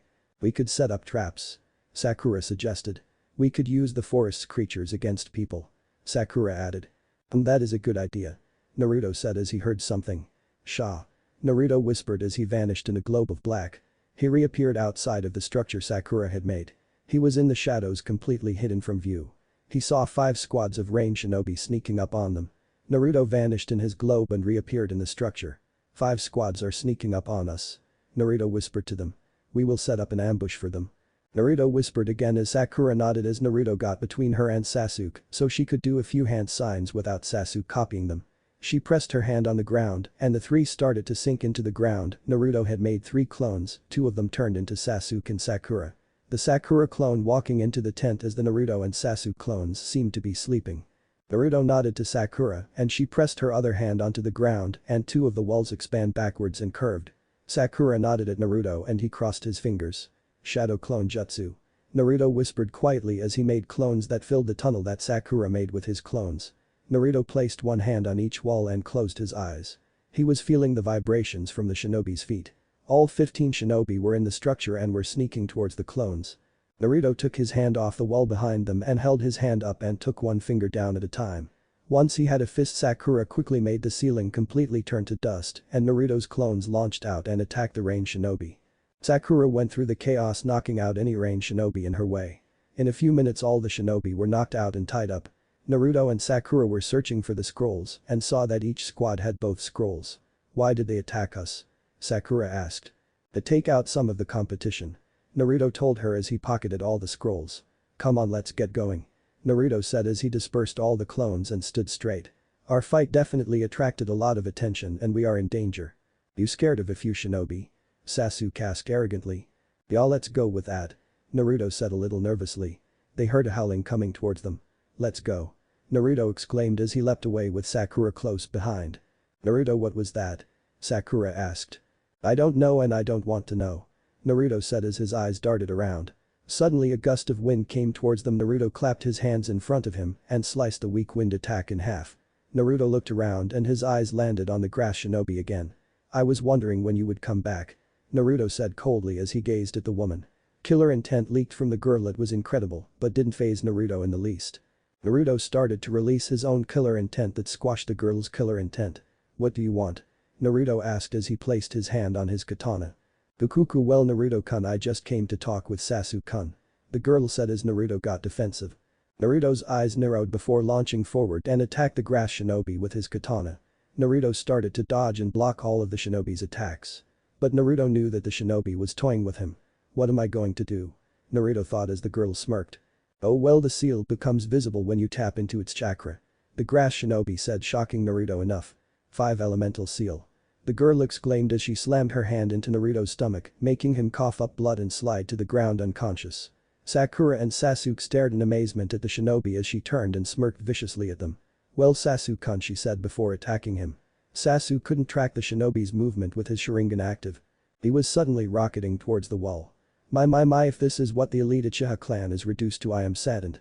The girl said, making Sasuke mad, which in turn made the girl smirk. Good, just a little more anger and I can place that seal on him. The girl thought. Maybe I should wake Naruto-kun up and fight him again. He did much better last night though. The girl added, and that did what she wanted. Killer intent was pouring out of the Uchiha boy. She smirked and suddenly her neck grew and launched towards Sasuke. Her teeth were about to sink into Sasuke's neck, but a katana blocked her teeth. Don't think I am out. Naruto gasped out as he aimed for the shinobi's elongated neck. Oh ho, you are quite feisty, but with your secondary chakra sealed away you are a weakling. The shinobi said as she slammed her fist into Naruto's stomach, making him cough blood up again, but he didn't pass out this time. So she kicked the side of Naruto's head, launching him into a tree head first. This knocked Naruto out cold. Now that he is out of the way, it is time for you, Sasuke-kun. The shinobi said as she released even more killer intent, freezing the two in place. The shinobi's neck extended and sank her fangs into Sasuke's neck and forced her tainted chakra into his neck and a seal formed. Now I am done. The girl said as she sank into the ground and Sasuke fell over unconscious. Sakura was looking between Naruto and Sasuke, shocked that Naruto was beaten so easily. She shook her head and started to drag Naruto towards a tree that had its roots partially above the ground, creating a shelter that was hidden from view.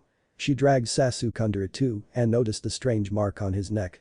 I have to set up traps for anyone who attacks us. She thought as she started to lay out paper bombs and smoke bombs along with ninjutsu traps that would lead the shinobi away from them.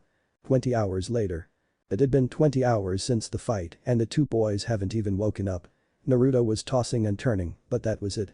He would occasionally grab his stomach and cry out in pain. Sakura pulled his shirt up to show a slightly glowing seal under his shirt. What is this seal? Sakura thought before Naruto grabbed her wrist in his slumber. She had to use a lot of her strength in order to get her wrist out of his grip. She looked out across the clearing in front of the natural shelter and saw a squirrel about to detonate one of her explosive tags. Sakura thinking fast threw a kunai that hit right in front of the squirrel, making it scared and quickly ran away. Sakura gave a sigh of relief, but that was short-lived when 3 shinobi landed in front of the shelter and walked toward Sakura. Oh no, what do I do? She thought. She hadn't slept in 20 hours and was incredibly tired. The shinobi walked towards her as she walked out of the shelter and stood at the entrance. What do you want? Sakura demanded. Well, our master told us to kill Sasuke. The guy with bandages said with a smirk.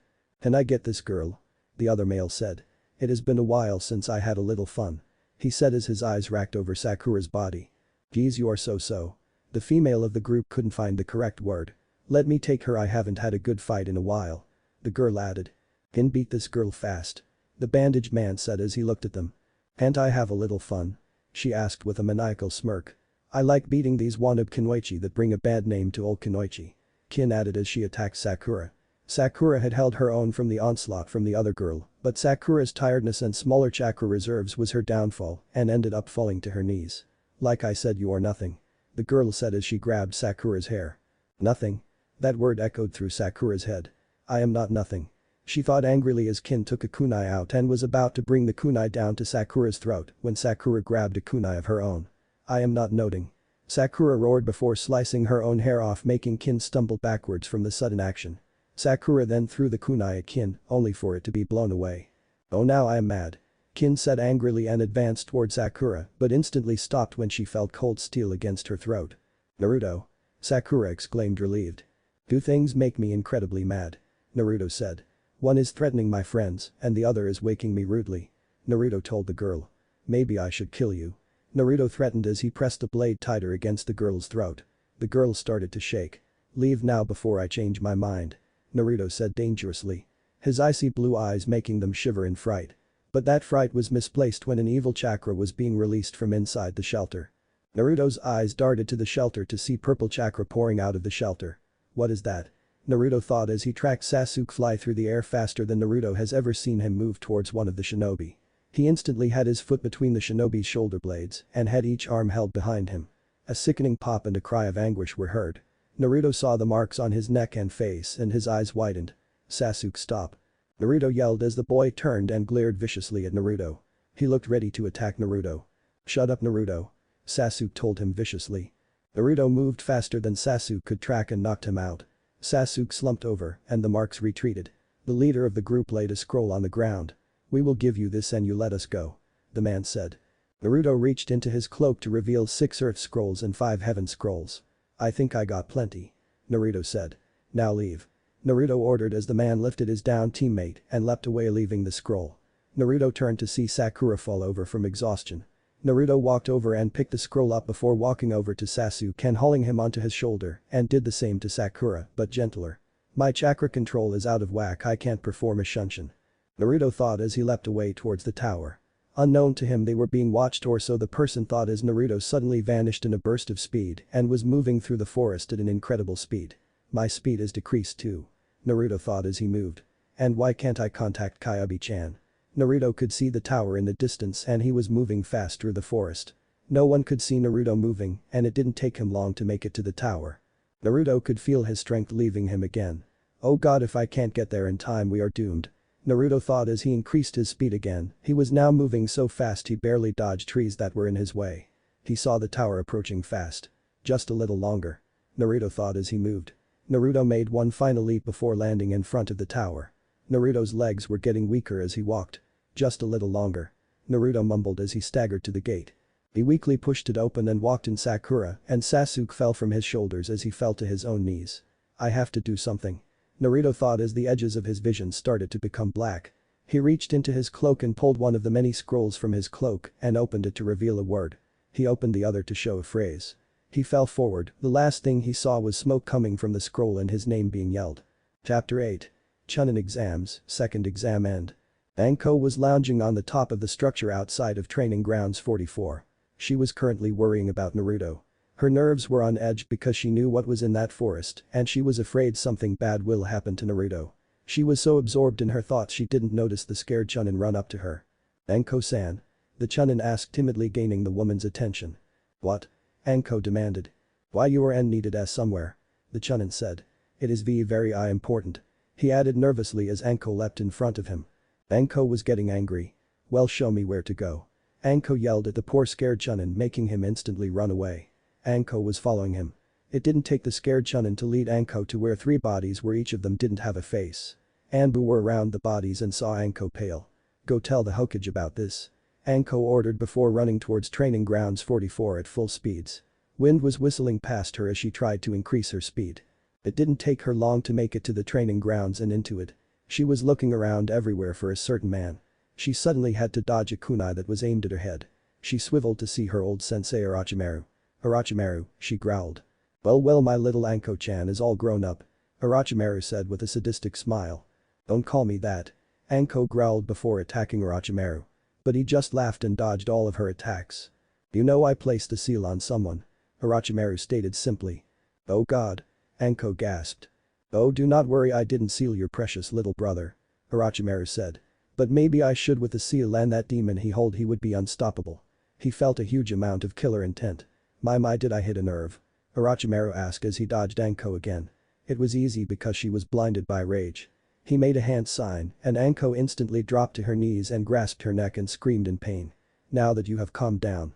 Do not worry, I will not seal that weak brat," Orochimaru told her. "And I don't care if you tell Sarutobi-sensei about me," he added before leaving the crumpled Anko. "Oh, and Konoha will burn," he added before sinking into the tree. "Immortal Hokage." She gasped through the pain in her neck. Anko weakly stood and started to stagger towards the edge of forest. She made it into a large clearing when 5 giant animals surrounded her. "I can't beat them all," Anko thought before falling forward unconscious. 2 hours later. Anko had been out for 2 hours. Her head was nestled onto a very comfy warm pillow. She snuggled up to the pillow and heard giggling. "Anko-chan, how do you like Iruka-kun's lap?" Anko heard her best friend Kurenai say. Anko's eyes snapped open and looked up to see a blushing Iruka. She sat up instantly and couldn't meet anyone's eyes that were in the room. Her head snapped back up when she remembered everything. "Okage-sama, Orochimaru has returned to the village," Anko said, looking at the grandfatherly old man. He nodded. "I figured as much when I saw the bodies," Sarutobi said. "We have to cancel the Chunin exam," Anko exclaimed. "We can't," Sarutobi said, and Anko opened her mouth. "If we do that we will show weakness and that will decrease missions and a chance another village will attack us," Sarutobi explained as Anko clamped her mouth shut. "Oh, and Orochimaru said he sealed someone," Anko said. "That would be Sasuke-Uchiha," Kakashi said. "Do not worry, I have placed a seal over it," Kakashi added. "And you didn't tell me?" Sarutobi demanded. "He must be pulled from the exam," Anko said. "I thought the quick actions would be best," Kakashi stated simply. "Do you know what that seal does to a human?" Anko demanded as she got in Kakashi's face. "When active, any person is more likely to kill someone no matter how nice they are. And while activated, the seal destroys the human brain, making them go insane," Anko told him. "The only reason I am sane is because I refuse to use the seal," Anko added. "I know what Sasuke is, he will use that power to get what he wants," Anko told Kakashi angrily. "It doesn't matter if you place a seal on it, all that does is lessen the pain he feels. It doesn't stop the voices in your head that tells you to kill someone," Anko added. She felt 2 arms wrapped around her securely. She didn't get the instant kill this person feeling like she normally did. "Calm down, Anko-chan," a male voice she knew all too well whispered into her ear. She visibly calmed and sank into the warmth of the hug. "I agree with Anko, Sasuke must be pulled from the exam," Kurenai said. "I promised Sasuke that if he let me place a seal on him he could participate in the exam," Kakashi said. "Kakashi, I will have a word with you after this exam," Sarutobi said. "I will decide if he continues or not," Sarutobi told Kakashi as the two left. "I think we will leave too," Kurenai said as she grabbed Asuma's hand and dragged him away. "How do you feel?" Iruka asked. "A little pained," Anko admitted. "I am sorry for embarrassing you," Anko added. "Don't think about it," Iruka said, smiling at her. "Why do you chase me all the time?" Iruka asked as Anko blushed a little. "I like you a lot," Anko whispered, afraid of being rejected. "Well, why didn't you tell me?" Iruka asked. "Instead of rubbing against me in front of my students, chase me around the village and threaten all the women I have ever dated," Iruka said. I was afraid of being rejected by the only guy I love. She admitted and instantly clapped her hands over her mouth. I didn't mean to tea. Her sentence was cut off by Iruka's lips pressed against hers. She was completely shocked by his sudden movement and after a while she started to kiss him back. After a while the two split apart. Oh, and if that kiss didn't say it loud enough, I love you too, Anko Midarashi. Iruka whispered to her, his lips brushing against hers. Anko instantly wrapped her arms around his neck and kissed him again. This was the happiest moment of her life when something more like someone came to mind. Oh god, I completely forgot. Anko exclaimed. Naruto, is he alright? Anko asked worriedly. Orochimaru said he didn't seal him, but I don't trust him, I have to see Naruto. She exclaimed. Do not worry, I checked Naruto. Hokage-sama said that he has the 5 elemental seal over the 8 trigram seal and dead demon seal. Iruka told her as she sighed. Oh thank god. She mumbled, relieved that nothing happened to Naruto. He is still unconscious, but if you want I can take you to him. Iruka said as Anko nodded and grabbed his hand as he led her towards Naruto's room. They opened the door to see a girl with shoulder-length indigo hair and pale skin straddling Naruto and making out with him. His hand were currently up the back of her shirt. Iruka blinked at the scene. Anko's mouth was open wide and her eyes widened when the girl moaned his name. What the hell is going on? Anko yelled and the two teens instantly came apart. Both were blushing. Well? She demanded. We were kissing. Naruto exclaimed, embarrassed. Well, you're not so little, lit friend says otherwise. Anko stated, pointing at the bulge in his pants. Hinata glanced at Naruto and her eyes widened and her blush increased. When we do it, how will that fit in me? Hinata thought and her blush increased tenfold. What are you criticizing us for? Naruto asked. At least I don't do sexual things to her in front of children. Naruto added as Iruka blushed. I remember I had to explain to Konohamaru what you two had done. Isumi didn't know how to explain it to him. Naruto added. What did you tell him? Iruka asked. That you two were wrestling. Naruto said. Good. Iruka said with a sigh. Oh, don't thank me, I promised his mother you would tell him all about sex when he is old enough. Naruto said with a smile as Iruka grimaced. Now leave Hinaheim and I to our business and I will stay out of yours. Naruto said, indicating to Iruka's and Anko's intertwined hands. And I won't tell the Who village that you, he trailed off pointing at Anko, have a soft side, and you, Naruto trailed off again, pointed Iruka, have a S&M fetish. Naruto said as they both turned red. How does he know? Iruka thought. You better not say anything. Anko said threateningly. You don't see or tell anything and I won't tell the village those things. Naruto said as the two grunted and left the two teens. Now where were we? Naruto asked as he pulled Hinata back on top of him. That was the last thing they saw before closing the door. My little Naruto-kun is growing up. Anko said, wiping a fake tear from her eyes. This made Iruka laugh. You know you didn't deny the S&M fetish. Anko whispered into his ear as he started to stammer and blush. Don't worry, I like it too, master. She whispered as she tugged him towards the rooms. What have I gotten myself into? Iruka thought as she pulled him into a scarcely furnished room. What do you want me to do, master? Anko asked seductively. Chapter 9. Anko's ordeal end. Hinata and Naruto were currently laying in the bed assigned to him, they were both nearly naked in the bed. Hinata had her head on Naruto's chest. Neither knew how they got down to their underwear, but neither cared. Naruto-kun, it is almost time to get up. Hinata purred. 5 more minute Hinaheim. Naruto mumbled groggily. You wouldn't want someone walking in on us again, do you? Hinata asked. Fine. Naruto said as Hinata moved her head from his chest. She started to look around the room for her clothes when the door slammed open. Naruto Sakura trailed off as she saw the state the two were in. She blinked a few times as she saw the hickeys on Hinata's body, her gaze changed to Naruto and saw similar marks on his body. Naruto, you pervert. Sakura yelled at Naruto. Hinata had quickly dived under the blankets to cover herself. Sakura, calm down, nothing happened. Naruto said as Hinata started to get flashbacks to the night before and blushed crimson. Then why does she have hickeys on her chest? Sakura exclaimed. Good thing she can't see through the fabrics. Naruto and Hinata thought together. So we were kissing. Naruto said. What else would a boyfriend and girlfriend do? Naruto asked as he got out from under the blankets and started to put his clothes on. I think you should leave so Hinata-heim can get dressed. Naruto said as he slipped his shirt on. Naruto heard the door slam shut. It is safe, Hinata-heim. Naruto told her as she popped her head out from under the blankets and looked around. This was your fault. Hinata accused. You had to get all frisky last night. I do believe it was you who started it because you decided to take a shower with me. Naruto said as he threw her clothes. She started to blush from the memories while she grabbed her clothes and slipped into them. I just thought you would need help washing your back. Hinata defended herself. And that includes kissing each of my whisker marks and my neck. Naruto asked as Hinata shrugged as she stood. That might have been for me. Hinata admitted as she watched Naruto slip his cloak on without putting the hood up. You did your own touching and kissing if I remember correctly. Hinata said as Naruto shrugged. What can I say, you are irresistible. Naruto said, making the girl blush. Come on Naruto-kun, we have to go before Sakura assumes something is happening.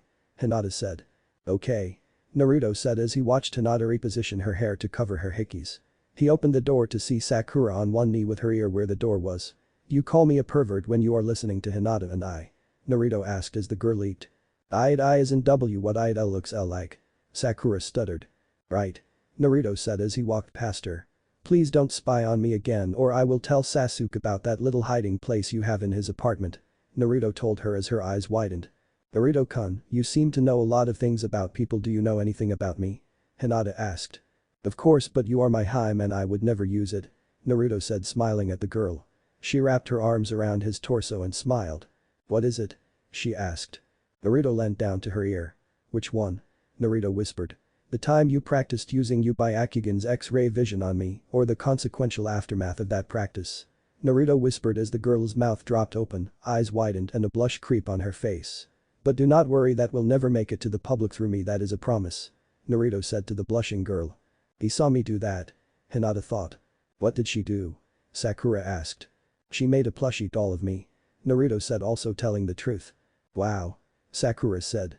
You saw it before. Sakura, remember the sleepovers at Ino's house? Hinata asked. Oh yeah. Sakura said thoughtfully as the three walked into the giant arena. Naruto took one look at the gathered genin. Wow, a lot passed. Naruto thought. Too many for the finals. He thought again. Thank you for joining us, Naruto-kun. Sarutobi said. You know, rough night last night. Naruto said as Hinata blushed and hid her face into Naruto's chest. I hope you spent it alone. Sarutobi said. Maybe I did, maybe I didn't. Naruto said indifferently as Hinata eat. Sarutobi just shook his head before turning to the assembled genin. Since there are so many genin that passed this test, we will need to have a preliminary round. Sarutobi said. What? Kiba yelled. That isn't fair, weren't the last two tests hard enough? Kiba, shut up. Naruto said. The reason for the preliminaries is that there are too many genin for the actual finals. There will be hundreds of VIPs watching the finals and having at most. Naruto trailed off looking at all the teams. 21 people fight would take a long time. Naruto said calmly. Well said, Naruto-kun. Sarutobi said to him as Naruto bowed his head. So we will have a match that will cut you in half once again. Mind if I tell the rest? A jounin asked as Sarutobi nodded. I am Heicheko. I will be the proctor of the finals and now the rules will be the same for each. Death, knockout, or if I deem the opponent unable to battle will result in a win. He said. Anything goes in these matches. Naruto raised his hand. Can I talk with Sarutobi Jiji? Naruto asked. It will only take a second. Naruto said as the jounin nodded. Naruto leapt up next to Sarutobi and the other jounin. Jiji, I have a 5-pronged seal over my 8-trigram seal on my stomach, could you remove it? Naruto asked. Sorry Naruto-kun, but I am not good enough to remove that seal, but I do have a friend coming soon and he will remove it for you. Sarutobi said as Naruto nodded. Well, that sucks, my chakra control is like when I first became a genin again. Naruto said sadly before leaping back to the floor. What did you want to forfeit? Kiba asked, to which Naruto ignored him and went to Hinata's side. Naruto-kun, what is it? Hinata asked. Oh, nothing, Jiji can't remove the 5-elemental seal on my stomach. Naruto answered Hinata. Excuse me lover boy, but can I continue? Hade asked. You just want to continue so you can go see Yugani-chan. Naruto said as he saw the jounin blush a little. Ahem, if anyone wants to drop out now say so. Hade said as Kabuto raised his hand. I would like to drop out, my left ear is deaf and I got pretty beat up in the last test. Kabuto said. Fine. Hade said. Your names will be displayed on that screen and only myself and the 2 participants can be in the area. He said as the screen settled on 2 names. Sasuke Uchiha and Yoroi Akado, everyone else leave the arena. Hade said as Hinata latched onto Naruto right before he vanished in a cyclone of wind and reappeared on the stands. Why didn't you use the void shunshin? Hinata asked. I need a lot of chakra control to do that one and with that seal on me, I have load and unchakra control. Naruto explained. The elemental shunshins I know take less chakra control. Oh, that is cool. Hinata said. If you want I could teach you the water shunshin. Naruto said. You have more than enough chakra control to do it. Naruto told her. I would like that, Naruto-kun. Hinata said. Let's watch the match. Naruto said as they turned right as the fight began. Wow, Sasuke actually knows Taijutsu. Naruto said as Hinata giggled. Naruto could feel that Sasuke's chakra was lowering every time the man touched him. So he steals chakra like Shino. Naruto thought. Fire style. Fireball jutsu. Sasuke yelled before a giant fireball launched at Yoroi. Yoroi was able to dodge most of the attack, but his left arm and leg got caught up in the fireball. Yoroi dropped to the ground in agony. Hayate walked over to Yoroi and looked at him. Yoroi Akato is unable to continue. Sasuke Uchiha is the winner. Hayate said as he saw Sasuke start to sway and Kakashi easily catch him before he hit the ground. I highly doubt he used that much chakra. Hayate thought as he looked at the screen. He waited for the genin to be removed. Shino Aburame and Zaku Apumi come down. Hayate said as he watched Shino easily land on the arena floor. The Aburame clan are weak with Taijutsu, and with the other kids' broken arms, this should be an interesting match. Hayate thought as he looked at the two. Begin. He said as he watched Zaku pull one of his arms out of his sling and pointed it at Shino, who stood still. Shino has won. Naruto said simply as a gust of wind launched at Shino, who simply dissolved into bugs. Shino appeared behind Zaku and kicked him in the back. How do you know? Hinata asked. Activate your Byakugan.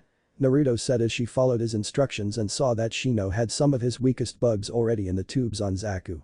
I saw one of his bugs fly over to Zaku. She watched as Zaku pulled his other arm out. He aimed them both at Shino and released his attack, but all the people saw was blood spewing out of his arms. Hinata gasped and hit her face in Naruto's chest. Ouch, his arms exploded at the elbows. Naruto said as he rubbed Hinata's back. Winner Shino Aburame. Hayate said as the medics removed Zaku and Shino went up to the deck. You have become very observant, Naruto-san. Shino said as Naruto shrugged. It was easy to tell when you won when you already plugged his other arm up. Naruto said smiling at the other boy. Kankuro and Mizumi Tsurugu come down. Hayate said as Naruto watched the two walk down. Begin. He said as Mizumi instantly stretched and encircled Kankuro's body. If up, I can crack your neck at any time. Mizumi said with a viscous grin. I won't lose to you. Kankuro said as everyone heard a loud crack and the man grinned and let go of Kankuro's body and watched as Kankuro stayed standing. Suddenly pieces of skin started to fall off of Kankuro's body to reveal a puppet. Suddenly the bundled puppet on the puppet's back unraveled itself to reveal the real Kankuro. The puppet instantly opened its chest and brought Mizumi into it. He has lost. Kankuro said as 6 blades popped out. Winner Kankuro. Hayate said as he looked for the next participants. Sakura Haruno and Ino Yamanaka come down. Hayate said as the two girls walked down. I am going to show how weak you are, forehead, and I will take Sasuke's love. Ino said. Go ahead and take him, pig. Sakura said. If you know any powerful jutsus, I am sure he would love to take you on a date. Sakura said as Naruto chuckled at a response. Sakura-chan, may your flames of youth burn brightly. Sakura and Ino heard. Sakura had a small blush dust her cheeks. At this point Naruto had started laughing. Who is that, forehead? Ino asked. None of your business, pig. Sakura said. Are you two done? Hayate asked as the two girls nodded. Begin. Hayate said as the two launched at each other and went into a taijutsu match. Everyone could see that Sakura had Ino beat in a taijutsu fight. The fight lasted for a minute before Sakura punched Ino in the stomach, making her fly backwards. Ino skidded to a stop a little ways away. Unknown to Sakura, Ino had finished a quick set of hand signs. Ninja art. Mind body switch. Ino exclaimed as the jutsu hit Sakura and Ino's body slipped to the floor. Ino will be thrown out in 3 twin. Naruto said as Ino coughed up blood and shot up. How did you know that? Hinata asked. Sakura has strong mental strength. Naruto said as people listened to him. Oh. Hinata replied as she saw Sakura going through a set of hand signs she knew. Naruto, you didn't. Hinata gasped. She told me she didn't have it down. Naruto said, equally stunned. Cherry blossoms. Sakura exclaimed as she finished the genjutsu. What is going on? Ino asked as hundreds of Sakura trees appear. Your loss. She heard Sakura whisper into her ear as cuts started to appear on her body. Soon the genjutsu dissipated and Ino swayed with a lot of cuts covering her body. Sakura was gasping for breath before the two fell backwards unconscious. Naruto appeared behind Sakura and caught her. Double knockout, neither participants will continue. Hayate said as Sakura started to stir. She looked up at Naruto and smiled. Did I do good? Sakura asked. Good, but I think I am going to get in trouble. Naruto said as the two vanished and Naruto had her in his arms as he laid her against a wall right as she passed out again. Naruto looked and saw Anko, Kurenai, Kakashi, and Sarutobi walking towards him. Naruto stood and turned to them. Naruto, you are in trouble. Kakashi said. Like I care what you say. Naruto said as he turned to Anko, Kurenai and Sarutobi. Yeah, I know teaching Sakura the shadow clone jutsu is bad, but I know she has enough chakra control and reserves to make one clone. Naruto said. She could have died Naruto. Kurenai said. She is only a genin. She added. So am I, but I can make hundreds sometimes thousands of clones. Naruto said simply. You are a different circumstance. Sarutobi said. Why? Because I have Kyuubi in me? Naruto asked loud enough for Hinata to hear. The four looked nervously at Hinata who was completely unfazed. Oh, she knows about Kyuubi. Naruto added. Yes, that is exactly why. Sarutobi said. Well, I can sense the amount of chakra people have and I know her chakra control levels and I knew she could handle one clone. Naruto defended. You can sense chakra? Anko asked. No wonder I can't beat you up anymore. Then I watched the matches. Naruto asked. I want to know about my competition. Naruto said. Fine. Sarutobi said. But we aren't finished here. He added before walking away. Naruto turned to see Tenten fall onto Tamari's fan, her back bending in an almost impossible way. Damn. Naruto said. She uses wind Naruto-kun. Hinata told him as Naruto nodded. Thank you. Naruto said as he saw Shikamaru and Kintsuchi walk down to the arena. How many plans do you think Shikamaru knows? Naruto asked. At least 100. Hinata said as they watched Kin throw Senbon at Shikamaru. Genjutsu user. Hinata said as Naruto nodded, they watched as Shikamaru's shadow connected with Kin's. Shadow possession success. Shikamaru said in a bored tone as he made Kin walk to the wall behind her and slam her head into the wall, making her pass out. Troublesome women. Shikamaru said. Shikamaru are a winner. Hayate said as Shikamaru walked back to the stands. Naruto, Uzumaki and Kiba and Yuzuka come down. He called. Naruto smirked and leapt to the arena floor. As he fell his cloak floated around him, he landed on the ground gracefully. His cloak settling around his feet as he stood up, Tamari had hearts in her eyes as she looked at Naruto. Damn fangirl. Hinata growled loud enough for Tamari to hear. What was that? Tamari asked. I said damn fangirl.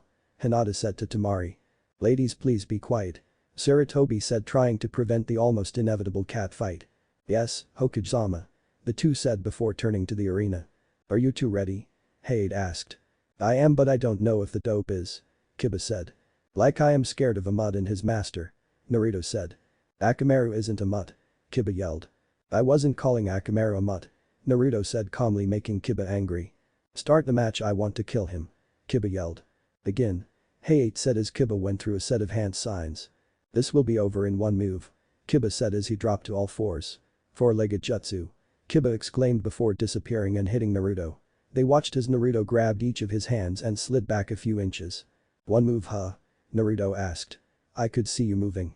Naruto said before he vanished and Kiba was barely able to block an attack that sent him sprawling to the ground.